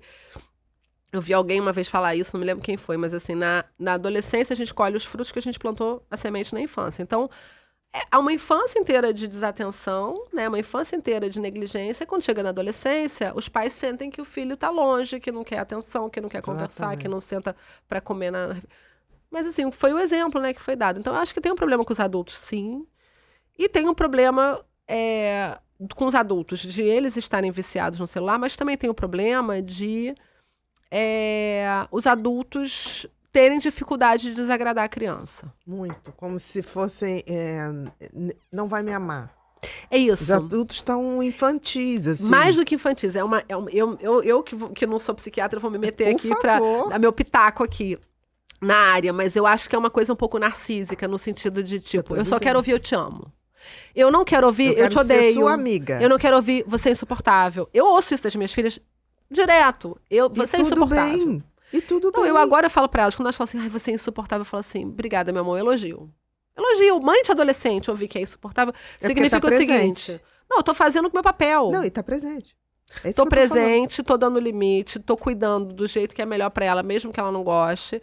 E... Eu fico apavorada quando eu vejo mamãe falar, eu sou a melhor amiga da minha filha. Eu também. Eu falo, meu Deus, que coisa, hein? Porque assim, a amiga passa a mão por cima. Eu tenho um exemplo que prova que não é. Porque as mães que falam que eu sou a melhor amiga, elas não entenderam o que é amizade. Elas estão confundindo. Elas estão dizendo nem do que é ser mãe. Nem o que é ser mãe. Eu dou sempre esse exemplo quando eu faço palestra, vou dar um spoiler aqui. Eu falo assim, imagina o seguinte, sua filha de 14 anos... Essa que você acha que você é a melhor amiga, vira pra você e fala assim, mãe, eu vou sair da escola, não vou mais estudar, porque eu vi no TikTok uma trend, Tradwife, você já viu essa trend? Já. Tradwife, Traditional Wives, ou seja, vamos voltar para os anos 50, as mulheres ficam sendo dona de casas, procriando, cuidando da cozinha e cozinhando, recebendo o marido com o cabelo arrumado, com a saia esvoaçante de salto alto, e não precisa estudar. Então, tem mulheres hoje vivendo assim, isso é uma trend do TikTok que a sua filha de 14 anos está vendo. E eu não vou estudar e eu vou ser tradwife do amor da minha vida que eu conheci, um homem de 40 anos que eu conheci no TikTok. Isso mesmo. Então, qual é a chance dessa menina voltar a sair de casa sozinha depois de ela te contar isso? Porque ela não é a sua melhor amiga. A melhor amiga dela, que deve ser uma outra menina desmiolada de 14 anos, é capaz de dizer assim, minha amiga, vai fundo, vai viver essa paixão, não escuta sua mãe não, sua mãe tá com inveja de você porque você é nova, ela é velha, e a sua mãe é tóxica, porque eu li sobre mães tóxicas também no TikTok. Então, entendeu? Não é amiga. Não é amiga. Amizade é uma outra coisa. Uma amizade é uma relação horizontal sem hierarquia. E a relação de parentalidade, ela é hierárquica. Mesmo quando as pessoas não querem exercer esse poder, ela é hierarquizada. Ela precisa ser, né? E aí, assim, a gente vive esse drama das pessoas acharem que ser amigo é ter conexão, é ter uma relação com conversa, com diálogo, com afeto. Que pode ter, a gente quer que tenha. A gente quer, mas não é dessa maneira. Tem mas que ter não é amizade, mas não é hierarquia exatamente. De violência, de imposição. É de responsabilidade. Responsabilidade, cuidado, né? O papel dos pais, a obrigação legal dos pais é cuidar, é proteger. E passar responsabilidade. Ainda que contra a vontade dos filhos, se for o melhor para eles. Exato. E não tomar nada como pessoal, né? Não é pessoal. Não é pessoal, exatamente. É aquele cérebro, o adolescente tem um cérebro que está em ebulição, em mudança total. Quando ele fala, te odeio, não é nada com você. Ele odeia a limitação dele, dessa transição. Agora, vai você falar isso para um pai, para uma mãe, e fala assim, ele me odeia. Você viu que ele falou? Me odeia. Aí fala assim, eu também te odeio. Parece duas crianças brigando, né? Exatamente. Sua feia, sua boba. Exatamente. Né? Isso acontece o tempo todo. O tempo todo. E eu acho que é importante a gente... Porque o que eu vejo, assim, as famílias estão perdidas, né? Todo mundo quer o bem do seu filho. As pessoas não fazem isso por mal. Você tem umas pessoas ali que são negligentes, que são mais... que não tem empatia, mas a grande maioria faz isso porque está perdida, porque não entendeu, não quer ser violenta, tem horror a ser autoritária e não sabe o que fazer. E aí eu acho que quando você nomeia, né, quando a gente nomeia, fala só, isso aqui não é amizade, e é importante, e ele não te odeia, e o lugar onde você tem que ouvir eu te amo não é da boca do seu filho, necessariamente. Se você precisa ouvir eu te amo, vá para terapia, construa boas amizades, se tudo der certo, né? Talvez ele fale. Vai ter um grupo bacana de amigas que vai nutrir aí emocionalmente as suas necessidades. De preferência, tenha um parceiro, né, uma parceira que vai te dizer eu te amo muitas vezes. Mas não é no filho que você tem que buscar essa satisfação, né? Não é mesmo. E eu acho que tem um componente aí um pouco narcisista nessa relação. Eu tô falando, a gente tá com uma epidemia de narcisismo, que não é legítimo, eu digo que é secundário, frente a isso tudo que a gente tá falando aqui. Porque tem que agradar o tempo todo, né?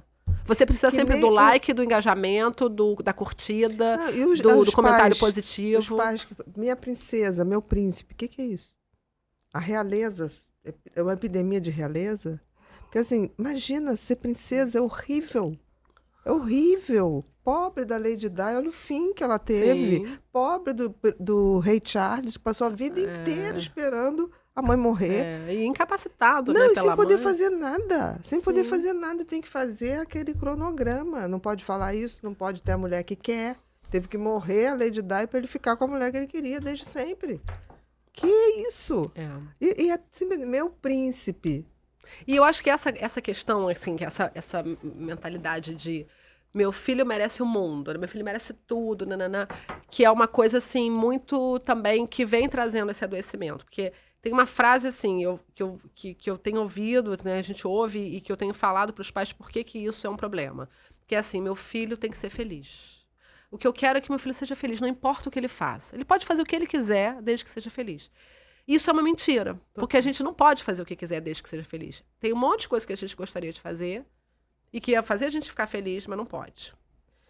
Tem um monte de coisa que a gente não quer fazer, mas que a gente precisa fazer. Que é necessário. Mesmo que não deixe a gente feliz, né? Que é a tua responsabilidade como ser humano. E é o mundo real, a vida como ela é. Eu estava lendo uma reportagem, estava ouvindo, na verdade, uma análise de uns dados daquele payroll americano, acho que o último que foi divulgado, o penúltimo, que 60% dos jovens da geração Z, depois de arrumar o primeiro emprego, em até 6 meses são demitidos. Exatamente. E aí, por que eles são demitidos? Eu estava analisando as causas da demissão. Uma das causas é que eles não gostam de fazer a tarefa chata. Eles só querem fazer a tarefa boa. Atenção. Você não pode chamar atenção. O chefe não fala gentilmente, então o chefe é tóxico. Exatamente. Ou o ambiente de trabalho é tóxico. Outro dia eu estava vendo uma conhecida minha que é psicóloga, ela contando que a sobrinha de 22 anos arrumou um empregão em São Paulo, mas que vai pedir demissão. Porque não suporta o colega de trabalho. Tem um colega abusivo. E o que o colega abusivo faz? Ele senta do lado dela, no refeitório, e come de boca aberta fazendo barulho. E ela acha insuportável isso. Então ela vai perder um super emprego, vai abrir mão desse super emprego, porque ela não aguenta o colega mastigando, fazendo barulho. Agora, imagina quando um filho sentar do lado e mastigar e fazer jogar barulho. Tudo no chão, né?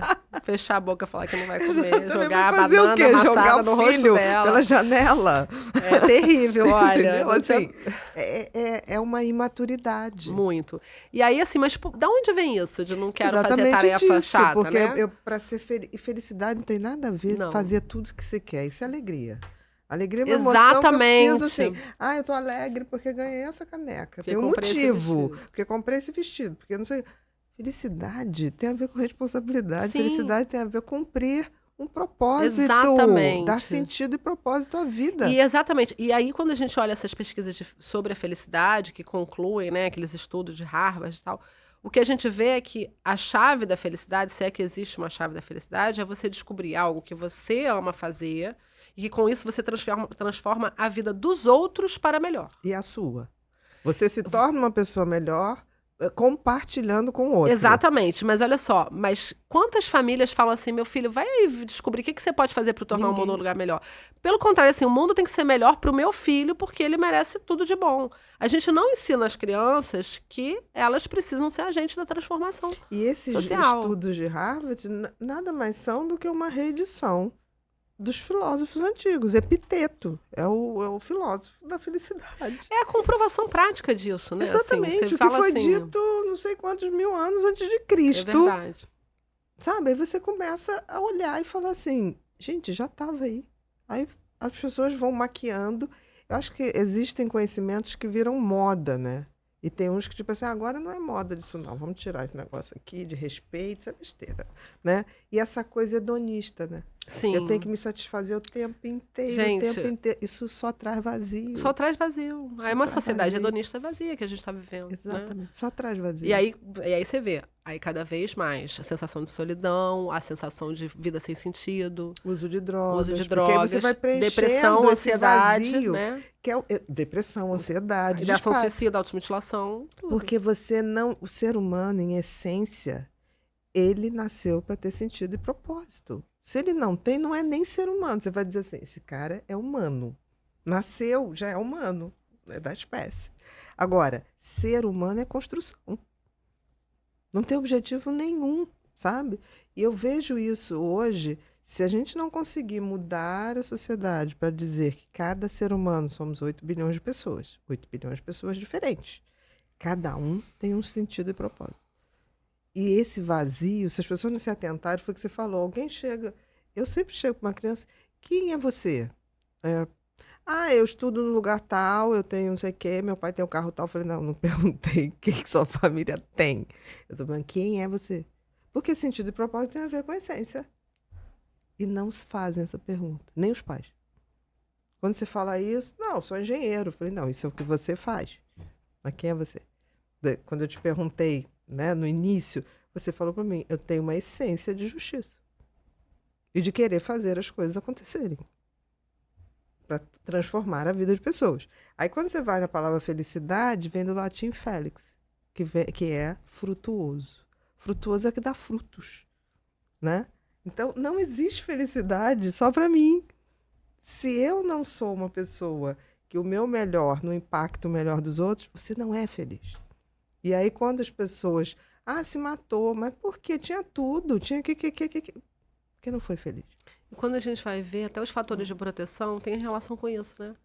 Você vê fator de proteção na adolescência, vai fazer trabalho voluntário, cuidar de um animal, né? E se engajar num esporte coletivo. É sempre assim, cooperar com outros. Senão não existe. Aí você tem fator de proteção para drogas, para saúde mental. Né? Não é essa coisa individualista como as pessoas estão falando. Não é. Aí toda vez assim, se você for... Eu sou muito curiosa. Eu sempre peço à equipe para ver o número de influências que se tira do mundo. Sim. E está aumentando. Muito. Aí você fala, gente, mas ele era cheio de likes. Era não sei o que, era não sei o que. Pois é, e o vazio? E o sentido de propósito? Que não falaram. Ninguém falou. E todo mundo tem, né? Tem que procurar. Sim. Tem esse buraco aí, Sim, né? é verdade. Vamos lá, Bru? O debate sobre o fim, já falamos bastante, né? Eu acho que também vai acontecer. Eu acho que vai acontecer. Sim, eu também acho. Eu acho que é uma questão de tempo. Eu tô na expectativa que no próximo ano letivo vai começar sem celular nas escolas do Brasil. Coisa boa. Porque Ferreirinha é o secretário aqui do Rio e é o relator do projeto de lei no Congresso. Então, assim, já está aprovado na Câmara dos Deputados e vai para o Senado.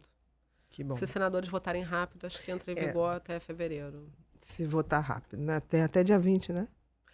Não Mais sei ou menos. direito o prazo. Esse ano, mas, enfim. Nós estamos... Mas, né? assim, se não for no início do ano letivo, vai ser no vai meio, ser mas isso no é uma meio, realidade breve no Brasil. Que notícia boa. Porque eu fico com pena até dos professores. Não dá para competir. Não dá.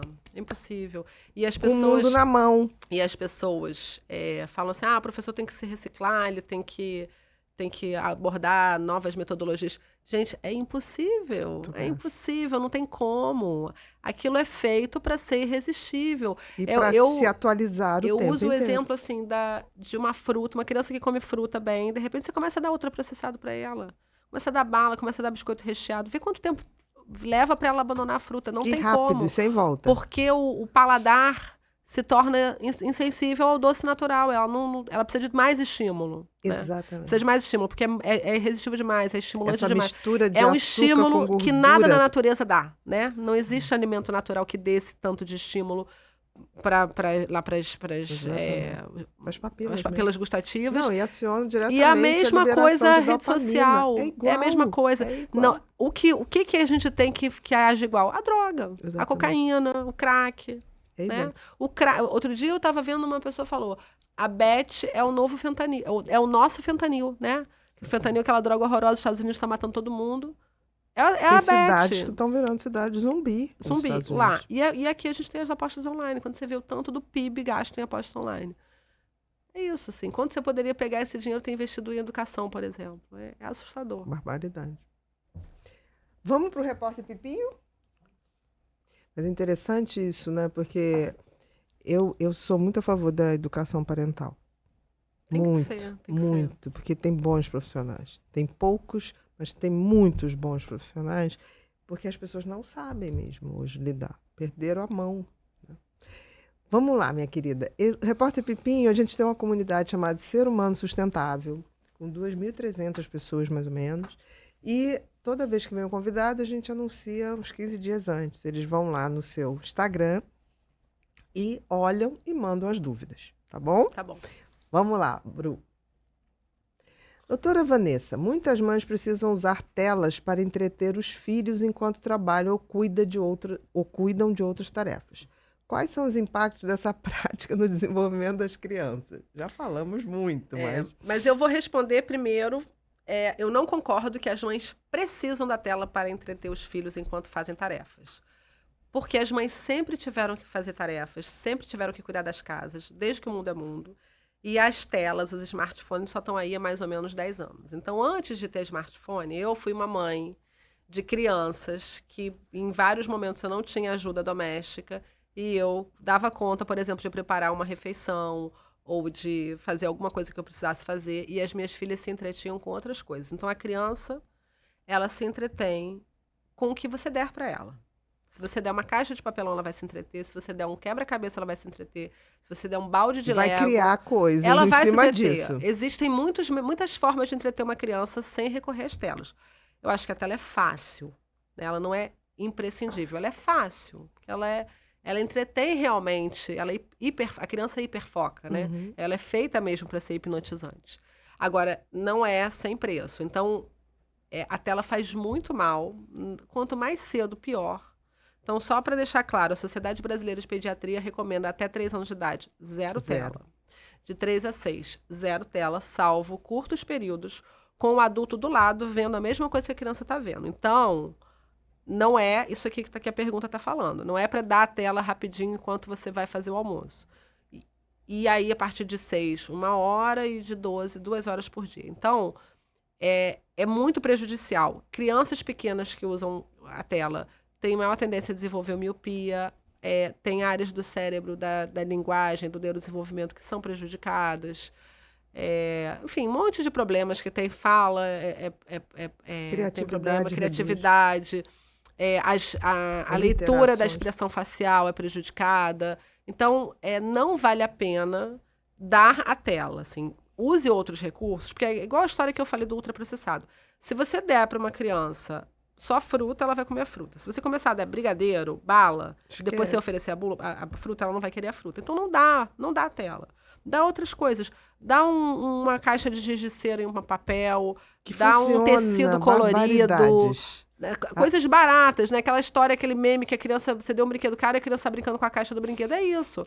Dá uma caixa de papelão. Eu me lembro quando as minhas filhas eram pequenas, que não existia smartphone, graças a Deus, então não precisei cair na tentação. Dia de sol, a gente saía pra rua, ia pra pracinha. O dia de chuva era aquele inferno que tinha que ficar dentro de casa. E aí, eu me lembro assim, um dia, minha filha devia ter uns 5 anos, ela estava aprendendo a escrever. Eu falei, vai brincar, vai se vira aí com o que tem. Daqui a pouco, quando eu olhei, ela tinha desenhado um monte de comida, de papel e lápis e canetinha e recortado e escrito lá os nomes tudo erradinho, sim, sabe? Bife, pepino, tomate, arroz, não sei o que, né? E montou o prato lá. Ela ficou horas fazendo isso enquanto eu preparava o almoço. Assim, esse dia me marcou, tirei foto, ficou lá para posteridade. Então, assim, não é necessário. É fácil, é cômodo, mas não é sem risco. E aí eu pergunto assim, imagina só, a criança tá lá pequena, 1 ano, 2 anos, 3 anos, não dorme a noite inteira. Você tá cansado, você precisa dormir e ela acorda. acorda pra mamar, acorda com medo, tem que botar pra dormir de novo. Você daria um Rivotril pro seu filho dormir a noite inteira? Claro que não. Né? Porque você precisa também dormir? A gente não faz isso. Porque a gente sabe que faz mal para a criança. Não é sem risco, não é sem consequência. Não é nem sem risco para adulto. Sim, mas não é algo inofensivo. Então, a tela também não é inofensiva. E quando a gente percebe e entende que a tela não é inofensiva, fica mais fácil resistir a essa praticidade de usar a tela. Por isso que eu aposto tanto na orientação de pais. Muito, muito. Eu até gosto de falar, por exemplo, a questão do restaurante, né? Tá esperando a comida chegar, e aí as famílias dão a tela ali para ver um videozinho no YouTube enquanto não chega a comida.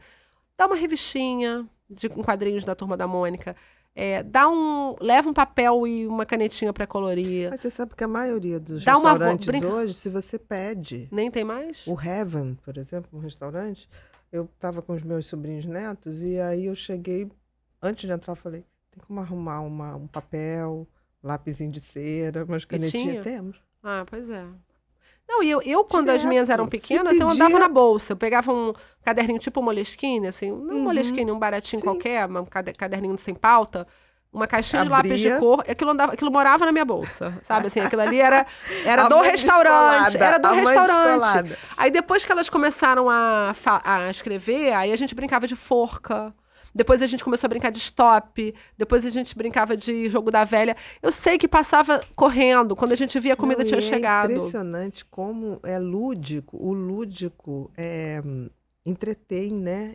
E eles vão contando histórias, e vão desenhando, e vão te contando uma história. E tem mais uma coisa, Bia, que é o seguinte. Você estabelece conexão, exatamente, né? Você fortalece o vínculo. Porque quando tá cada um no seu celular, ou você tá lá, quer tomar um vinho com seu marido e conversar coisa de adulto e a criança no celular. Ela está completamente desconectada dos pais. Né? Totalmente. E assim, eu entendo que as famílias, né, os adultos querem ter um tempo para si, mas assim, isso vai fazer falta. A infância só dura 12 anos. A infância só dura 12 anos. Uma coisa que o Daniel fala muito, ele fala assim, a medicina está avançando, cada vez mais a gente aumenta a longevidade, mas a gente vai aumentar o tempo da velhice. A infância continua tendo sempre 12 anos. São só 12 anos que seu filho vai ser criança. E quem tem filho adulto sabe como dá saudade dessa infância. Então tem que aproveitar esses momentos. Não, irreversíveis. Ali a Luft falava uma coisa tão linda, que ela falava assim, infância é território que a gente pisa a vida inteira. Então, assim, se eu amo essa frase, 12 anos não forem muito bacanas, meu querido, você vai pisar naquele solo o tempo exatamente. Todo. E os pais vão pisar também, porque é a relação que eles vão ter com os filhos, né? Essa conexão falta. Eu tenho uma amiga que mora num outro país, eu não vou falar qual é, porque eu não quero ferir suscetibilidade de ninguém, mas assim, ela estava falando assim, como... É um país conhecido que as crianças são muito obedientes, os pais são muito rígidos, muito autoritários, violentos, ainda batem muito. E aí ela falou assim, eu fico impressionada. Por exemplo, ela falou, a minha mãe veio me visitar, ela é da minha idade, essa minha amiga. Minha mãe veio me visitar e a gente viaja juntas pelo interior do país e tal. E as minhas amigas ficam surpresas, porque assim... Não tem isso. O velho não recebe visita dos filhos. Não tem essa conexão. Mas claro que o velho não recebe visita dos filhos, porque passou a infância inteira o filho apanhando e sendo negligenciado e sendo silenciado. Não quer mais saber. Aí bota o pai no asilo, se for o caso, e acabou, né? Se for generoso. Ou se o idoso tiver dinheiro para pagar seu próprio asilo. Mas assim, o fato é que a gente vai colher esses frutos. Então, quando a gente tem esses momentos de conexão ali, poxa, tão pouquinho tempo, ali 20 minutos você está esperando chegar um jantar, se conecta com seu filho, brinca, né? É um momento de estimular a leitura ou a escrita, né? A aprendizagem. Histórias. Criança, se você deixar, conta milhões de histórias. É impressionante. E como você conta uma história, gosta, quer que você repita 10 vezes. Sim, exatamente. E qual o problema, gente? A gente brincava, assim, a gente viajava de carro para a região dos lagos, a gente brincava de contar carro vermelho. Conta carro vermelho. Cada um que contar o carro vermelho. A gente ia a estrada inteira, quando via, tinha chegado lá e quem ganhou, quem contou mais carro vermelho. Então agora não tem como viajar sem celular na mão. A gente viajou a vida toda sem celular na mão. Calado. Né? Exatamente. Irritado. Próxima, Bru. Doutora Vanessa, qual tem sido o impacto do vício em jogos digitais na vida dos adolescentes e quais são os maiores perigos associados a esse comportamento? Eu tenho recebido uns casos assim bem assustadores, né? Eu tive um caso, acho que vício em jogo e vício em rede social. Eu tive um caso de uma menina que agrediu a mãe dela violentamente. Aliás, assim, fazendo um parênteses aqui, esse ano de 2024 aconteceu um fenômeno bem interessante, porque em 2023 a gente teve aquela onda de ataques em escola, que diminuiu em 2024. Mas a violência não diminuiu. O que aconteceu foi que ela mudou de lugar. Então, em 2024, a gente passou a ter um número assustador de violência doméstica praticada por adolescentes contra mães e avós, mulheres da família. Então, eu estou com vários adolescentes com medida protetiva da Lei Maria da Penha, proibidos de chegar perto da mãe ou da avó por causa de agressão física. E aí, muitos, na maioria, no contexto de vício em jogos eletrônicos, ou apostas online, ou redes sociais. Então, essa menina de 16 anos, ela bateu na mãe dela com uma barra de ferro. A mãe foi para a polícia e pediu lá providências. E a garota, a história é a seguinte, a menina é completamente viciada numas páginas de Instagram, uns influenciadores, que vendem, assim, tipo coach de vida, uns cursos, assim... sei lá, mulher de grande valor, mude sua vida em 5 dias e seja feliz para sempre, esse tipo. E aí ela quer fazer esses cursos, porque ela é uma menina de 16 anos infeliz, como todas as meninas de 16 anos são, e ela acha que se fizer esses cursos, a vida dela vai ser maravilhosa. E a família não tem dinheiro para pagar, e aí ela entra em atrito e acabou agredindo a mãe numa dessas confusões. E ela entra na audiência sempre mexendo no celular. Ela entra mexendo no celular. Eu tenho que mandar ela desligar o celular para poder falar com ela. E aí, uma hora, a mãe dela, ela saiu da audiência, a mãe dela falando que ela fica a noite inteira no Instagram, não dorme, fica a noite inteira no Instagram, não dorme. Eu falei, bom, então a gente vai colocar aqui uma determinação do juízo de colocar o aplicativo de controle parental e limitar o tempo de uso do Instagram. Eu posso fazer isso pelo ECA, né? Uma medida protetiva. Sim. E aí, ensinei a mãe, sentou do meu lado, ensinei a instalar o aplicativo, coloquei lá a configuração, chamei a menina de volta para a sala, falei, olha, agora você só vai ter 2 horas de Instagram por dia. Bastante tempo até, né? Ela abriu um surto psicótico na mesma hora. Saiu levada pelo SAMU. Eu tô com outro caso de um menino que usava o dinheiro da avó para apostar online, 16 anos. A avó cortou lá, sei lá, tirou o cartão, ele espancou ela. A avó falou, não quero mais olhar pra cara dele, nunca mais. Então, assim, aquele comportamento de adicto que a gente viu a vida toda com usuário de cocaína, a gente tá vendo agora com usuário de... Com jogos. Isso é um problema. O outro problema é que eles, principalmente jogos online, jogos muito violentos, tipo Roblox, GTA, Fortnite, eles confundem a realidade com a ficção. Exatamente. Assim, a coisa do não ter consequências.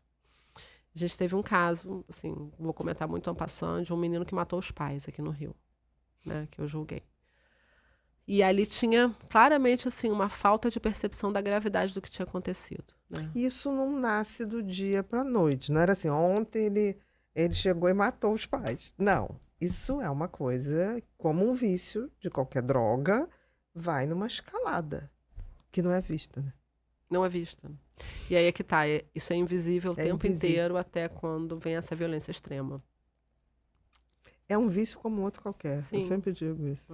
E tem a abstinência, então, não é nem abstinência, possibilidade de abstinência já abriu uma situação. Eu abri uma caixinha outro dia no Instagram perguntando assim, que mudança de comportamento você notou no seu filho por causa de uso de telas? Eu sabia que ia haver respostas ali ruins, mas assim, eu fiquei deprimida. Porque eram coisas assim, meu filho era uma criança alegre, ele brincava, ele jogava futebol, ele tinha um monte de amigos, agora ele tá se cortando e tá deprimido. A minha filha era uma leitora ávida, lia não sei quantos livros por mês, ela parou de ler. Assim, eu fico assim, eu falo e eu fico triste, sabe? Sim, assim, porque é uma geração... limita um território que só faz comparação, e a comparação sempre desfaz E sabe o que me deixa triste também? Que é o seguinte, assim... Cara, quem dá o celular são os pais, entendeu? Não é o seu filho não foi na boca de fumo comprar cocaína, exatamente. Entendeu? Você que dá, tá na sua mão. Você tá vendo seu filho se cortar deprimido, tá esperando o quê pra tirar o celular? Né? Às vezes crianças com 10, 11, 12 anos que passam a noite inteira em claro, que não dormem. E aí estão tomando hormônio de crescimento para crescer, porque não cresceram porque não dormem. Ou exatamente. Até o próprio TDAH, que às vezes é um diagnóstico falso, porque exatamente. Na verdade está desatento porque não está dormindo. Secundário. Está dormindo, não está dorme, o celular debaixo do travesseiro. E não tira a tela. Eu falo, ó, a primeira medida exatamente. Que eu ensino lá, os combinados mínimos a serem feitos quando dá o primeiro celular. Um dos combinados, o celular não carrega no quarto da criança. Nunca. Celular é com os pais durante a noite. Desligado. Se não conseguir, porque, por exemplo, eu só descobri isso, minha filha já tem 16 anos, usa para despertador e tal. Bloqueia. Bota o aplicativo parental para hibernar o telefone. Hora de dormir, hibernou, só vai acordar, ele só vai despertar dessa hibernação 6 horas da manhã, por exemplo. E aí você evita que fique nessa privação crônica do sono. E esse aplicativo não é só dos adolescentes que chegaram a um ponto infracional. Não, isso tem que ser para todo mundo. Tem que ser para todo mundo. Isso tem que ser assim. Para dar o primeiro celular, já tem que dar com o controle parental. Perfeito. Próximo, Bru. Muitas crianças têm contato precoce com conteúdo inadequado na internet, como pornografia ou violência. De que forma isso pode impactar na sua cognição, no seu comportamento? Então, essa é uma outra questão que eu acho muito preocupante hoje em dia. O que está acontecendo? As crianças, né, e adolescentes estão tendo o primeiro contato sexual com a pornografia, sem ter nenhuma experiência na vida real, sem nunca ter beijado de língua ninguém. Eles começam a ter contato com pornografia pesada. E aí, assim, de novo, eu não sou psicóloga, mas a gente sabe que uma criança, por exemplo, que está ali entrando na puberdade, assiste uma cena de sexo, ela provavelmente ela vai ter uma excitação com aquela cena. Né? Então ela começa a ter uma referência de estímulo sexual muito alto, né? Alto e distorcido da realidade. Distorcido e uma coisa que dá uma excitação que não é excitação da vida real. Não é a excitação da vida real e não é não tem e não tem um passo a passo, né? Aquela coisa assim do tipo da conquista, de encostou a perna. Você vê que lá nos anos 50 choque, via o joelho da menina, já ficava aquela excitado. Coisa que você ia ao cinema com o namoradinho. Quando tocava a mão, dava não tem. Não existe e aí a gente tem 2 problemas nisso, assim. A gente tem relatos de médicos de jovens assim de 18 a 19 anos que não conseguem mais ter ereção. Exatamente. Uma quantidade enorme de pessoas viciadas em pornografia, homens e mulheres, né? Eu acho preciso que se diga, não são só os homens que ficam viciados, as mulheres também. E há outro problema que eu acho é que há um aumento da violência de gênero, está havendo um aumento da violência de gênero entre adolescentes, muita misoginia, que, na minha opinião, vem do acesso a essa pornografia industrial que é misógina e violenta contra as mulheres, né? Então, eu tenho alguns casos de feminicídio consumado na minha vara, que chegaram de uns anos para cá, assim, nunca tinha acontecido no Rio de Janeiro feminicídio entre adolescentes, tem acontecido, de meninos de 15, 16 anos que matam a namorada porque ela terminou o namoro, nesse Bastante nível. Comum isso. E a violência sexual. Então, assim... A gente olha, porque hoje em dia não basta estuprar, tem que estuprar e filmar e compartilhar. Então, ou então sem grupo, né? Estupro coletivo. Não, além de ser em grupo, mas assim, eles produzem a prova, né? Eles produzem a prova. Fica fácil julgar esses casos no sentido de que a prova está lá porque eles filmaram e compartilharam. Não é só o momento do ato sexual, porque parece ostentação. Ele está quase ostentando. Sabe o que parece para mim? Parece que para essa geração, o que não foi filmado e compartilhado não aconteceu. Exatamente. Né? O que aconteceu é só se foi fotografado, filmado, compartilhado, postado. Quando acontece e não tem um registro... Não existiu. É como se não tivesse acontecido, como se não tivesse vivido.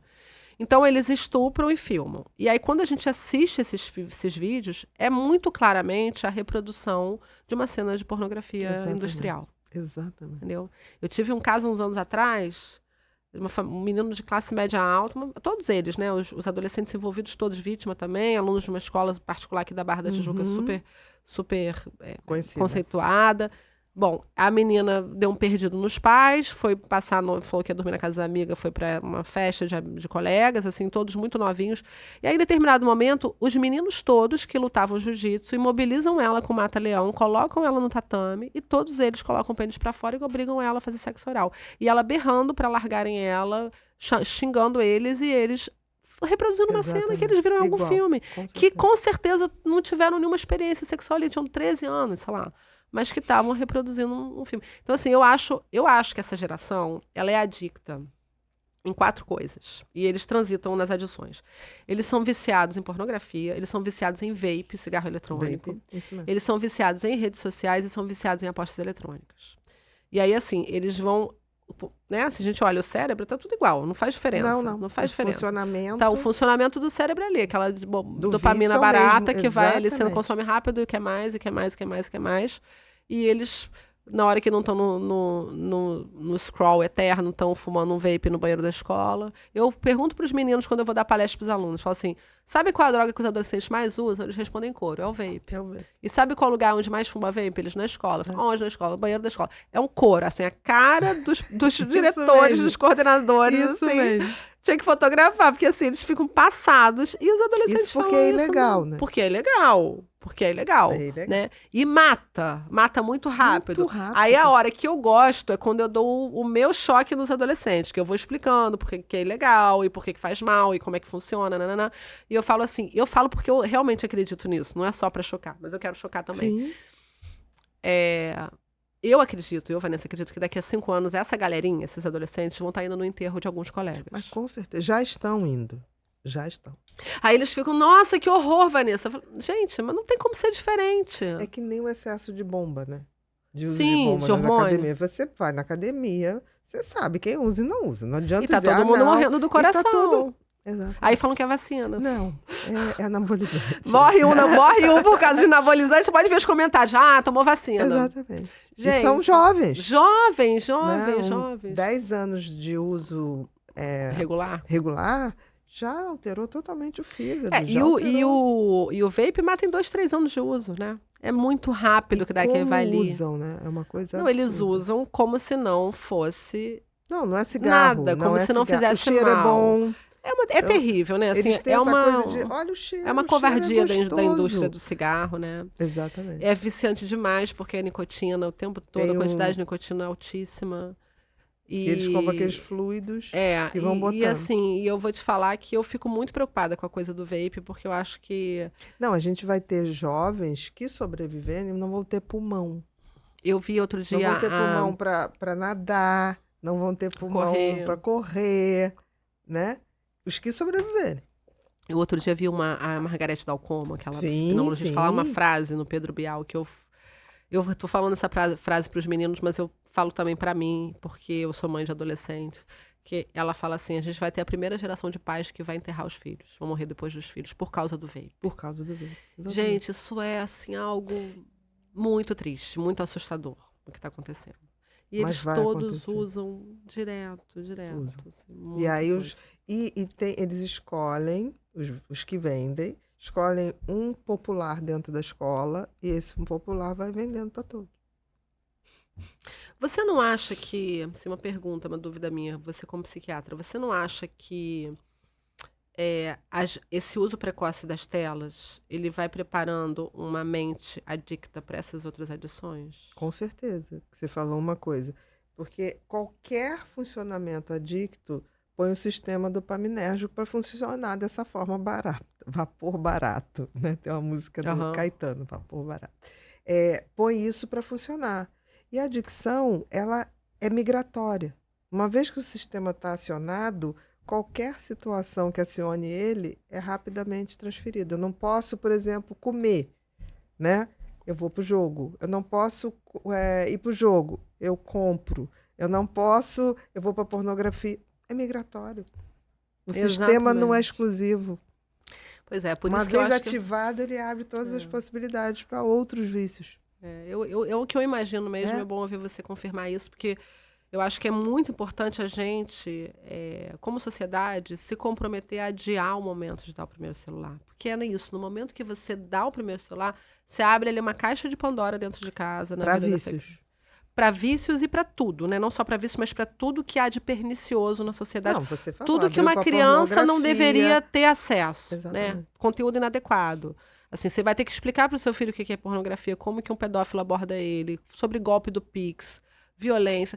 Então, assim, para que, né, quebrar a inocência da criança tão cedo, né, com tanto conteúdo que vai vir para dentro de casa que você não consegue filtrar? Impossível filtrar. Impossível, né? Exatamente, você falou. Próxima, Bru. Como o cyberbullying tem se manifestado entre os jovens e quais aspectos das interações nas redes sociais podem estar contribuindo para esse problema? Bom, vou começar pela segunda parte. Tá. Eu acredito que o maior problema é justamente essa dinâmica das relações humanas nas redes sociais. Ou seja, Você se relaciona com muitas pessoas de uma única vez e você não tem relações corporificadas. Então, você tem muitos, mas não tem ninguém, na verdade, né? Não tem ninguém do outro lado. Tem um videozinho de um experimento social que eles fizeram uns anos atrás, na época ainda era Facebook, mas é bem interessante. Eles pegam um grupo de meninos de, sei lá, 12, 13, 14 anos e pedem para eles lerem alguns comentários de ódio numa página do Instagram. Uma menina tem um perfil, aí os garotos ficam escrevendo assim... Você é feia, você é gorda, você é isso, você é aquilo, sua isso, sua aquilo, outro, sua nojenta, sua ridícula. Não. Aí eles leem. Aí depois eles chamam a menina pra entrar e falam assim, agora lê de novo olhando pra ela. E eles não conseguem ler.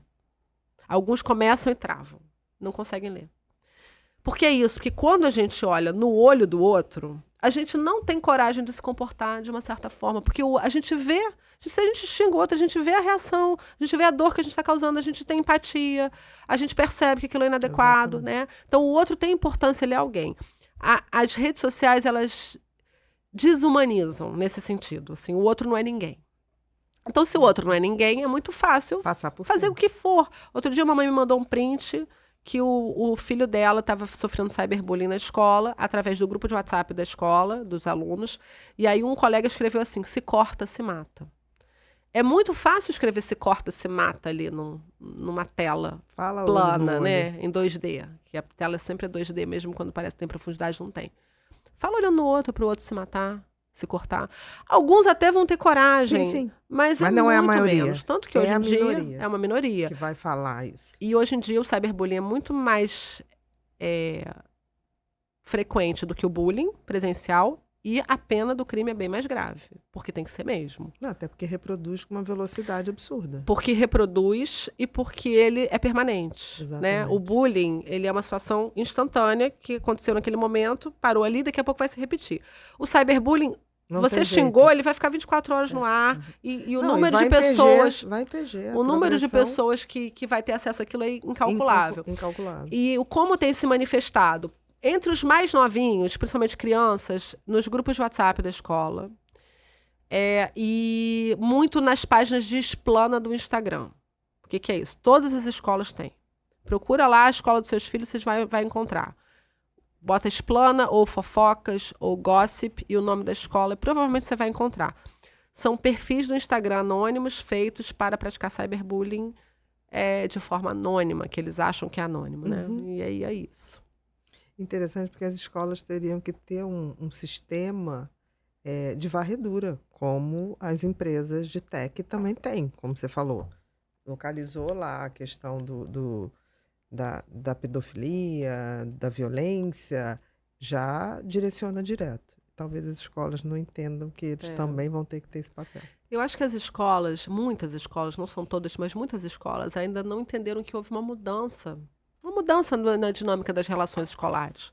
Então, outro dia eu estava fazendo uma reunião com uma escola de briefing e eles me falaram assim, as mães acham que a gente tem que resolver quando está acontecendo problema no grupo de WhatsApp dos alunos. Eles acham que isso é problema da escola. Eu falei, isso é problema da escola. Também.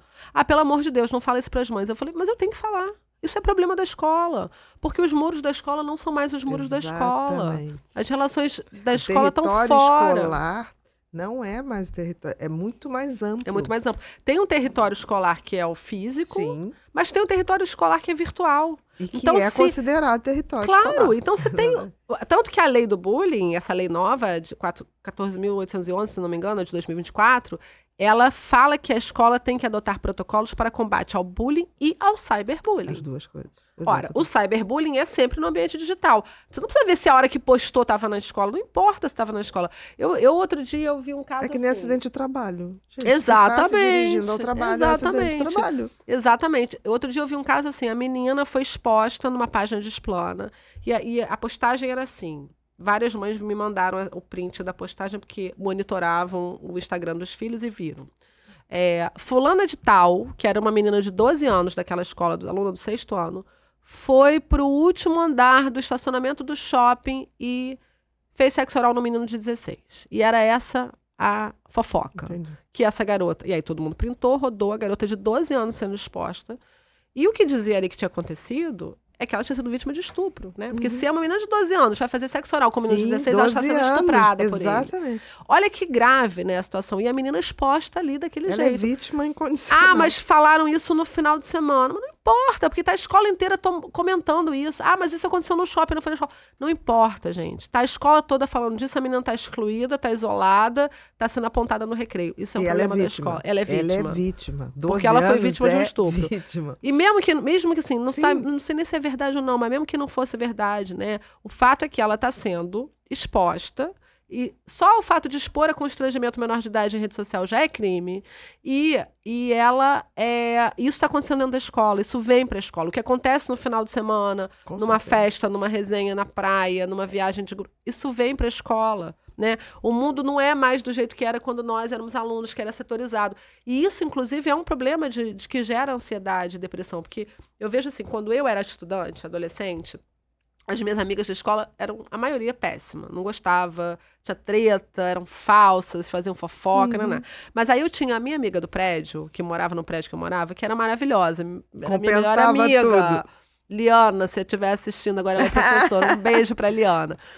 Então eu saía daquela escola onde o ambiente era tóxico, para usar uma palavra da moda.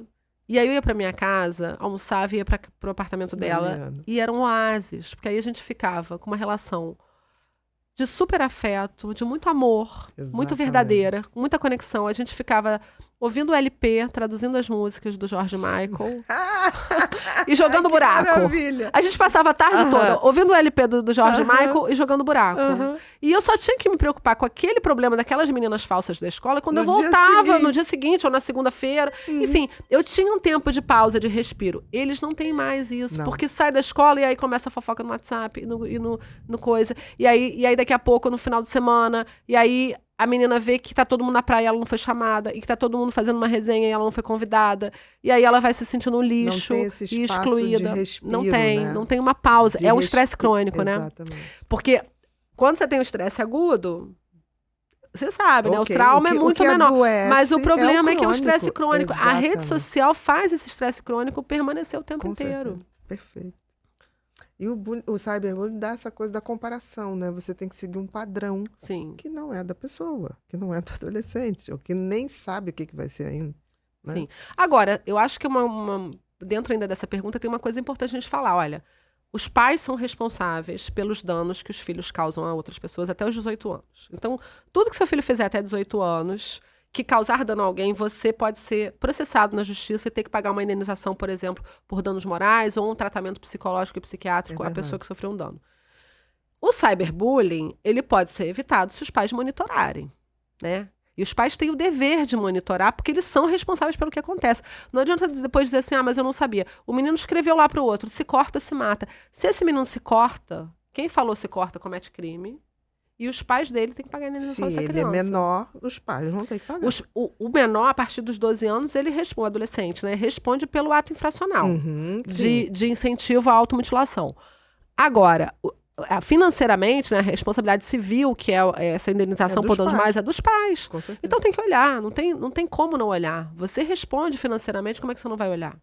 Talvez não saiba. Tem muitos casos que acontecem e acaba que, apesar da menina ter sido vítima e tudo, preferem não abrir o processo para não expor mais. Sim. Mais do que está exposto. E aí eu queria falar uma coisa sobre isso que você disse, Bia, porque eu vejo assim, eu tenho ouvido muitos relatos de meninas que me contam que foram estupradas. E aí, muitas vezes elas falam assim, a minha mãe falou que não dava para fazer nada porque eu não tinha provas. Então, a prova é a palavra da vítima. Com certeza. Né? Hoje, isso é importante falar isso assim 1 milhão de vezes. Eu sei que ainda existe muita violência institucional, até no judiciário, e a gente, né, principalmente as juízas mulheres, acho que estão tendo uma liderança importante dentro do judiciário de tentar reduzir até acabar essa violência institucional, mas a gente já tem hoje mecanismos, a lei do depoimento especial. Então, assim, não precisa de testemunhas. A testemunha, a gente sabe que é a palavra. O estupro, a gente chama que é um crime clandestino, ou seja, ele é feito sem ninguém ver, né? Não tem testemunhas de estupro. Então, a palavra da vítima basta. E muitas vezes, se não tiver penetração, não tem nem exame de corpo de delito, né? Então, se ela só foi obrigada, por exemplo, a fazer sexo oral, ou passar uma no corpo, não vai ter um exame de corpo de delito. Não precisa. Basta a palavra da vítima. Isso está valendo, né? Isso vale. E é tão importante, assim, porque a vítima precisa se sentir ouvida, tem sabe? que legitimar aquela situação. Eu acho que, senão, inclusive... não tem como superar esse trauma. Eu acho que, exatamente, eu acho que faz parte do processo de cura do trauma, ela sentir que a palavra dela vale. Vale, exatamente. Perfeito isso. Próxima, Bru. Bia, eu compartilhar vocês estão falando de cyberbullying. Eu lembrei de uma coisa. Quando eu tava no ensino médio, eu tava em São Paulo ainda, né? Vou pegar uma balinha. À vontade. Eu lembro que eu tava no ensino médio, né? 2014, 2015, por aí. E eu lembro, tinha uma coisa que acontecia lá, todo final de mês, alguém fazia um vídeo que o pessoal falava que era top 10. Top 10 das garotas mais bonitas da escola. E toda vez que saía esse vídeo, tinha briga, assim, delas, assim, às vezes até aparecia ambulância lá. Ninguém sabia quem fazia esses vídeos, ninguém sabia. Mas as meninas bonitas brigavam entre si? Porque... Pelas colocações? Provavelmente, isso que eu tava pensando. E aí ninguém sabia quem fazia esse vídeo, quem publicava, porque era um perfil anônimo, né? Isso lá em 2014, 2015. Então, assim, todo final de mês o pessoal já ficava nessa expectativa, porque sabia que ia ter briga e bizarro. Provavelmente era uma das meninas. Não duvido Ninguém nada. sabia de onde que vinha. Não duvido. Mas hoje já identifica, meu filho. Sim, hoje... Não, é isso. Né? Essa é outra questão também que os adolescentes ficam muito surpresos quando eu conto pra eles. Não existe anonimato na internet. É muito fácil. A gente descobre muito rápido quem tá. Hoje em dia, inclusive, as plataformas têm ferramentas de investigação direto com o judiciário. Então, assim, eu mando pra lá, por exemplo, Meta tem uma ferramenta, Law Enforcement Meta. Se eu copiar o URL de um perfil do Instagram e mandar, em 24 horas eles me dão todos os dados do usuário. É isso, assim, a maldade sempre vai ter um passo à frente, né? A gente sempre vai ter um passo atrás. Mas o que eu falo pros pais, se você tiver um passo atrás do seu filho, você segura ele quando ele cair. Se você tiver 1 quilômetro atrás, ele vai cair sozinho. Então tem que estar junto. Exatamente, você cai com ele depois também. Não tem jeito. Próximo, Bru. Qual é o impacto mais significativo do uso excessivo de redes sociais na saúde mental e no comportamento dos adolescentes? Você deu vários, né? Exemplos, aquele surto psicótico Sim. da menina, né? Quando foi tirar. Nossa, é incontável.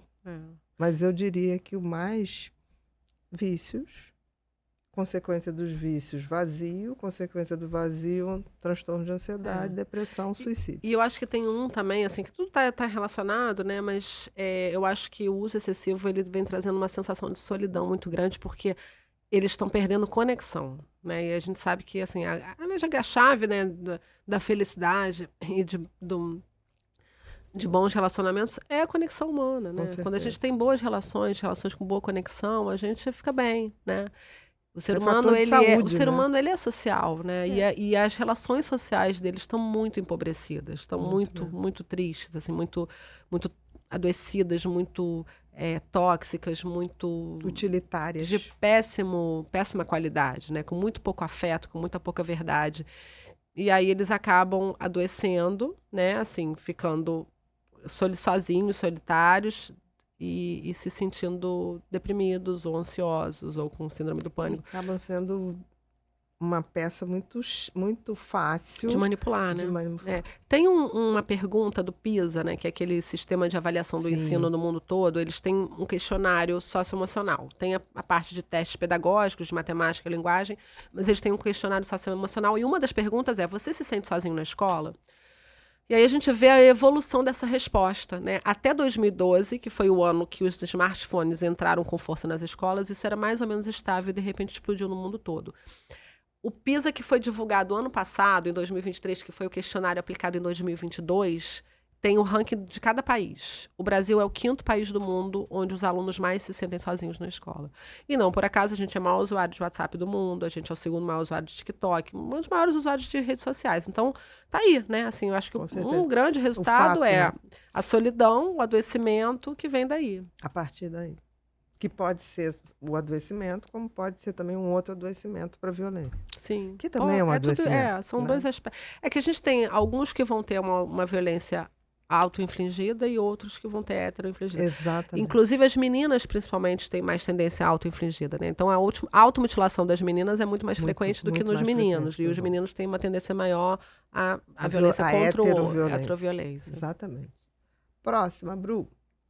Existe uma linha tênue entre a invasão de privacidade dos filhos e a necessidade dos pais de monitorarem suas atividades para protegê-los. Como ter esse equilíbrio? Faça um teste. Imagina o seguinte, seu filho, esse que você acha que é muito difícil monitorar porque se sente invadido a privacidade dele. Seu filho vira para você numa segunda-feira, 10 horas da noite, e fala assim, mãe, estou saindo. Aí você pergunta, mas você vai aonde? Porque amanhã tem aula. Não, eu vou sair com os amigos aí, eu vou num lugar que eu tô a fim de ir. Uhum. Mas aonde você vai, com quem? Você volta como, que horas? Mãe, você tá invadindo minha privacidade. Não tem que dizer onde eu vou. Você não confia em mim? A gente não tem um diálogo aberto? Não tem que falar onde eu vou. No dia que o seu filho puder te responder dessa forma, você não precisa mais monitorar o celular dele. Enquanto ele não puder falar isso pra você, enquanto você reagir igual a Bia, rindo, né? Achar engraçado o seu filho falar isso, você fala negativo, você vai dizer onde você vai e nem vai sair, porque segunda-feira amanhã tem aula às 7. É porque o seu filho não tá pronto pra estar sozinho nas redes sociais. Então, assim, não é invasão de privacidade. Quando você pergunta pro seu filho onde ele vai, você não tá invadindo a privacidade dele. Você sabe que não tá invadindo a privacidade. Você está cuidando, tá? Exatamente. Agora, é claro que você tem que saber por que você vai olhar o celular do seu filho. Não é pra ler a fofoca de quem beijou quem, se o beijo de língua era bom ou era ruim, se estava com bafo ou se foi gostoso. Porque isso sim é a intimidade dele, né? Agora, sua filha tá estranha, não sai do quarto, não conversa com ninguém. O que está acontecendo? Ela pode estar sendo vítima de cyberbullying, ela pode estar sendo vítima de sextorção. A gente teve 2 casos agora, recentes, nos Estados Unidos, de meninos que se suicidaram. 2 meninos que começaram a sofrer sextorção por pessoas, criminosos, que usaram a inteligência artificial, se fizeram passar por meninas, pediram nudes, eles mandaram nudes e depois começaram a ser ameaçados e pediram dinheiro. Quando o dinheiro acabou, os meninos se mataram. Então, assim, tem que ver, gente. Isso poderia ter sido evitado. Se os pais estão vendo o que está acontecendo, podem evitar. A internet é a rua. A internet não é um diário. É uma rua violenta. É uma rua violenta, é uma praça escura, cheia de estranhos, gente esquisita. Eu uso o seguinte exemplo. Ó. O que é rede social? Imagina uma festa que seu filho vai. Você sabe que nessa festa que seu filho vai ter um psicopata, um pedófilo, um golpista e um aliciador, um traficante de drogas. Tem 100 pessoas na festa, tem 4 que são esse perfil. Você não sabe quem são, você só sabe que eles estão lá. Você deixa seu filho sozinho nessa festa? De jeito nenhum. Porque é isso, quando você deixa ele sozinho na rede social, você está deixando ele para essa festa sozinho. Ideal nem deixar ir. Pelo menos até uma certa idade. Quando ele já tiver uma certa idade, que você acha que ele já dá para ele ir para essa festa, você vai junto. E vai chegar uma hora que ele não vai cair no golpe do psicopata e do estelionatário. Aí você deixa ele sozinho. Mas essa hora não é do dia para noite. E nem é na adolescência. Nem é na adolescência, exatamente. Nem é na não adolescência. É da adolescência. Acho que as pessoas também faltam um pouco de letramento em adolescência. Exatamente. Né? As pessoas não sabem o que é um cérebro do adolescente. Não sabe. Eu mesma não sabia. Totalmente eu fui diferente. estudar isso por causa do trabalho, né? As pessoas não entendem o que é o córtex pré-frontal imaturo, né? Quando a gente começa a entender, a gente olha para isso... E não é num número, né? Porque fica a maioridade. Não é um dia para o outro. Vai ter criança, adolescente de 16 anos que vai estar maduro. É raro, mas pode. E maduro para algumas coisas, pra não para tudo. Exatamente. Né? Não é pra Agora, tudo. se a gente fosse levar o amadurecimento do lobo frontal, a gente pensaria em 23. Mas você sabe que tem alguns lugares, eu sei que Massachusetts, por exemplo, está discutindo isso, que estão discutindo o aumento da maioridade penal por causa disso. Aumentar para 21 anos.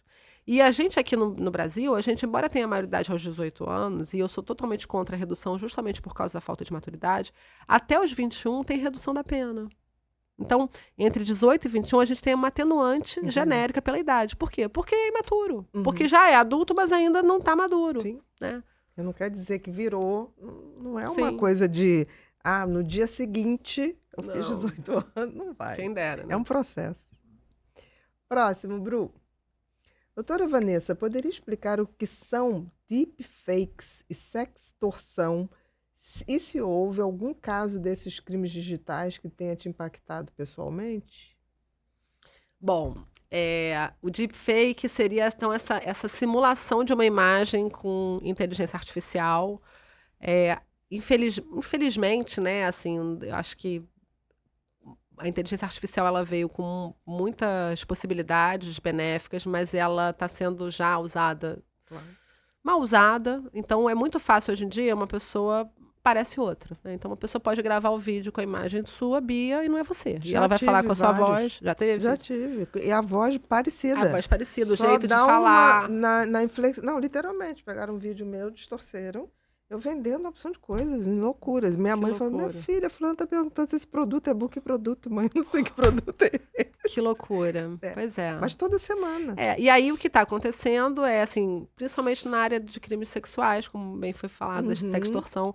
Então eu tive alguns casos, na verdade, isso tem acontecido em escolas do mundo inteiro, aqui no Rio também aconteceu, de meninos que pegaram imagens das colegas de escola e transformaram em nudes, em fotos nuas. Então, meninas que tinham fotos no Instagram de biquíni ou de roupa normal, e aí com aplicativos de inteligência artificial, eles removeram as roupas e aí você tem uma nudez perfeita, né? Porque a inteligência artificial faz aquela foto perfeita, e aí essas fotos foram compartilhadas pelos meninos, dizem até que foram vendidas, enfim.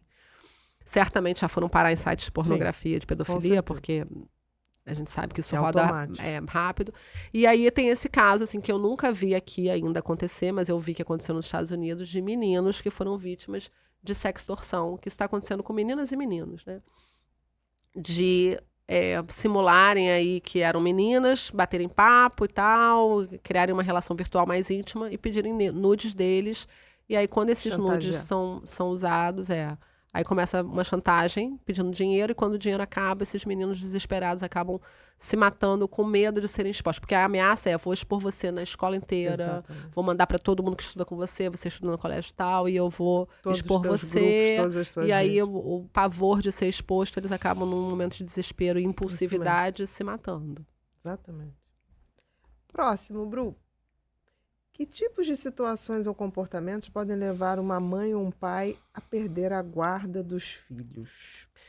Bom, perder a guarda é uma situação mais extrema, obviamente, né? De exceção, né? É uma exceção, então, obviamente, que tem que ser algo bastante grave. Então, violar os deveres parentais, né? O dever de cuidado, o dever de prover auxílio material, emocional, praticar violência contra os filhos, maus tratos, tortura, pode levar à perda da guarda.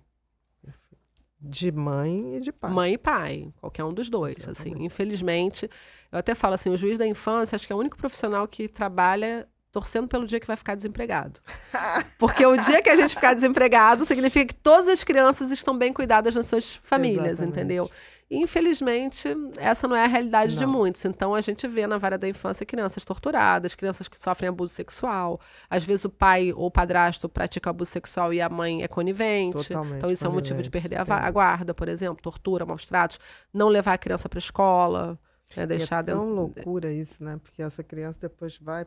Vamos supor que tire de ambos e vá para uma adoção. É dificílimo, né?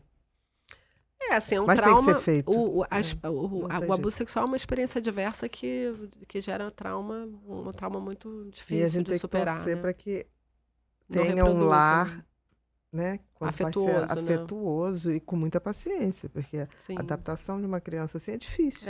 E não adianta achar que vai chegar aquela criança maravilhosa, vai chegar uma criança que está com medo. E às vezes ele se torna adulto né? uma pessoa que pratica violência sexual também. É muito, muito triste. Muito, o abuso sexual infantil é muito triste. Próxima, Bru. Como professora, fico indignada quando alguns pais reclamam ao retirar os celulares dos filhos na aula. A senhora também percebe resistência dos pais quanto ao uso excessivo de celulares? Não percebo.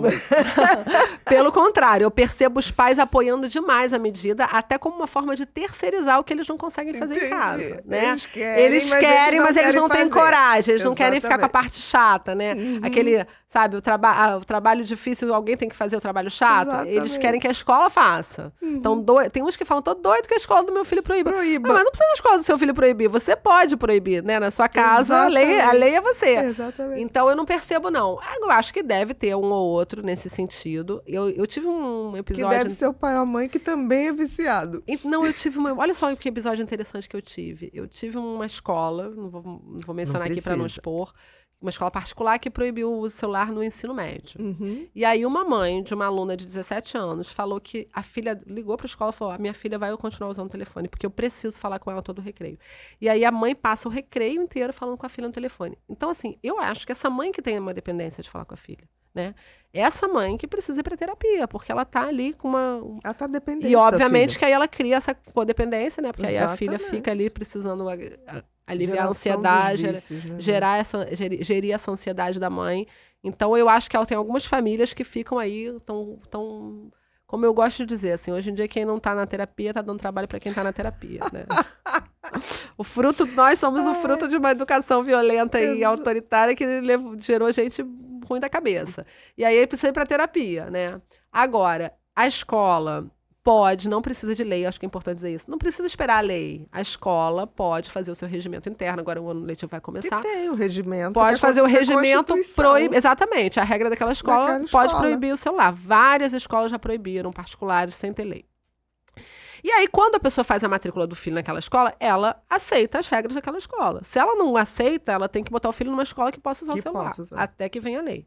Quando vier a lei, vai ser para todo mundo. Mas e o que fizeram com essa criança? Fiquei curiosa. Não, então aí é aquela coisa, né, do psicólogo da escola conversando com a mãe que não pode, é regra, não tem como, né? Mas é bem difícil lidar com uma pessoa que tem uma questão aí estrutural. Dependência, né? Sim. Do filho, porque existe isso, né? Muito. Próxima, Bru. Doutora Vanessa, retirei o celular do meu filho de 12 anos porque ele estava passando tempo demais nas redes sociais, mas agora ele está agressivo e demonstrando sinais de abstinência. Isso é normal? Como devo agir? Olha, eu vou deixar a Bia responder, mas é normalíssimo, né? Você tirou a cocaína dele. Como deve agir? Da mesma forma que você agiria se seu filho fosse viciado em cocaína, você tirasse a cocaína e ele ficasse chateado. Você ia dar a cocaína de volta? Não. Então é a mesma coisa. Entenda que seu filho tá com sintomas de abstinência, mas vai passar. Eu gosto sempre de lembrar assim, ó. Lembra quando você tirou a chupeta do seu filho? Chorou uma noite, chorou 2 noites, chorou 3 noites. Na 4ª noite ele dormiu. É assim. Ele vai ficar violento, agressivo, irritado, depois passa. Quando desmamar do vício, isso passa. Exatamente. Tratar como se você estivesse tratando qualquer outra dependência. Vamos botar droga, que aí eles ficam mais... Cocaína. Seu filho está dependente de cocaína. É isso. Próxima, Bru. Chegamos agora, Vanessa, no momento Pipinho. Pipinho ouviu tudo do nosso bate-papo e aí ele quer fazer uma brincadeira de ping-pong. Então, 1, amor. O que vier na cabeça. É essencial para viver. 2, família. Acho que é a minha prioridade número 1. 3, resiliência. A resiliência é interessante porque ela vem das experiências adversas, né? E as famílias querem sempre poupar o filho da frustração.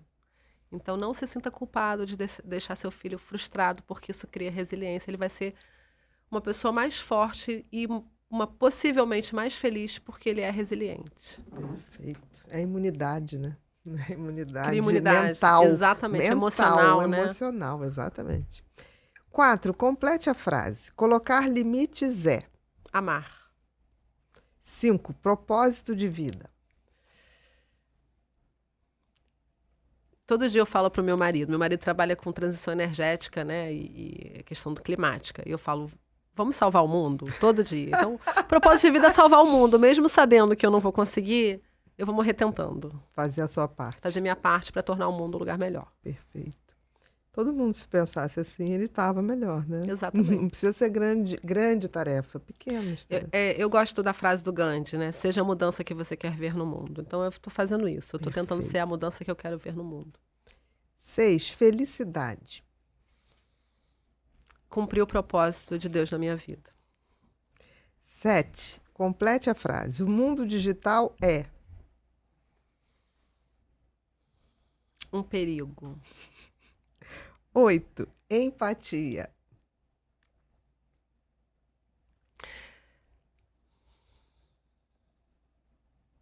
É natural o ser humano. A gente precisa estimular a empatia. 9, se pudesse mudar algo no mundo, o que você mudaria?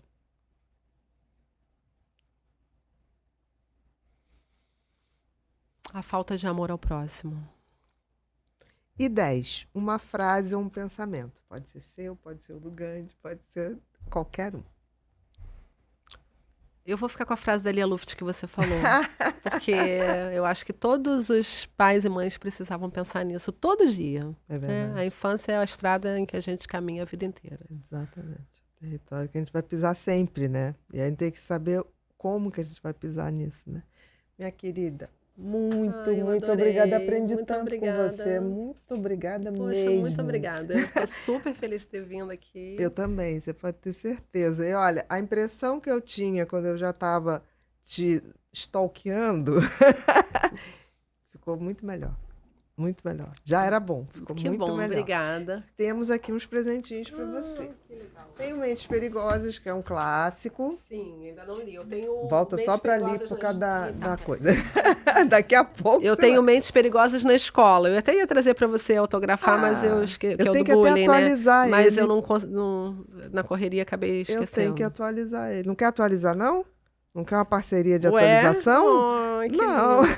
Com o maior prazer. Com o maior prazer. podemos. E a gente pode falar dos casos, né? Do meio digital. Tudo, porque eu tenho que atualizar ele realmente, eu tenho que parar, mas você tem dados maravilhosos. Bom, eu estou super à disposição. Vou Então adorar. vamos conversar sobre isso. Já vou Vamos. falar com a editora amanhã. Oba. O Felicidade, que foi escrito na pandemia, tá? Ai, que legal. Que eu acho que está muito a ver com propósito, com sentido, com Ótimo. o que a gente falou um pouquinho. E esse aqui que saiu do forninho em Ai, novembro. eu vi, mas eu ainda não tive nem a oportunidade de folhear não. ele. Mas eu vi. É tipo uma meditação diária?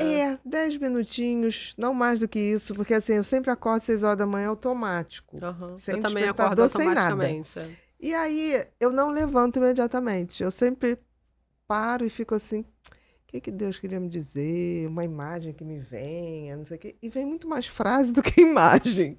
E aí eu fui sempre anotando essas frases, mas nunca pensei em fazer nada. Só caderninho. Sim, Eu sempre tenho um caderninho perto. de pensamentos.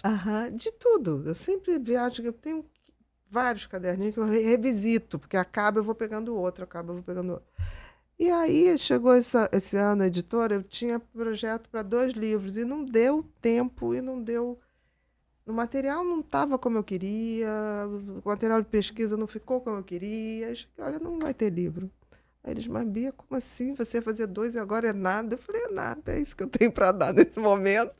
Aí eu falei, olha, posso fazer uma coisa, eu posso pegar minhas frases. Quantos você tem? Eu falei, acho que 474. Mas eu vou ver com meu filho. Aí ele falou, não, 475.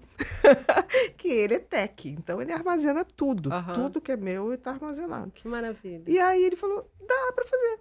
Eu falei, tá bom. Aí fiz um tempo para mim, Que bom. que eu acho que tá todo mundo precisando, né? Mas não certeza. acabou, temos aqui, ó, uma Ai, eco bag Que graça. do Pipinho com a nossa mensagem. Faça, aconteça, inspire. Pode People, eu fui. Ai, que E aí é luxo. óbvio, que a gente tá falando de caderninho, para Ai, você fazer adorei. suas anotações, tá?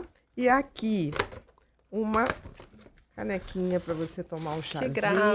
pra Nossa, você adorei os tomar meus um presentes. café. Vou fazer o chazinho de canela. E lembrar, vou te dar a receita Poxa, e você que lembrar da graça. gente. Pode botar tudo pro ladinho, que eles depois vão arrumar para você, que essa equipe é super educada, que Gentilíssima. mamita educa. Entendeu?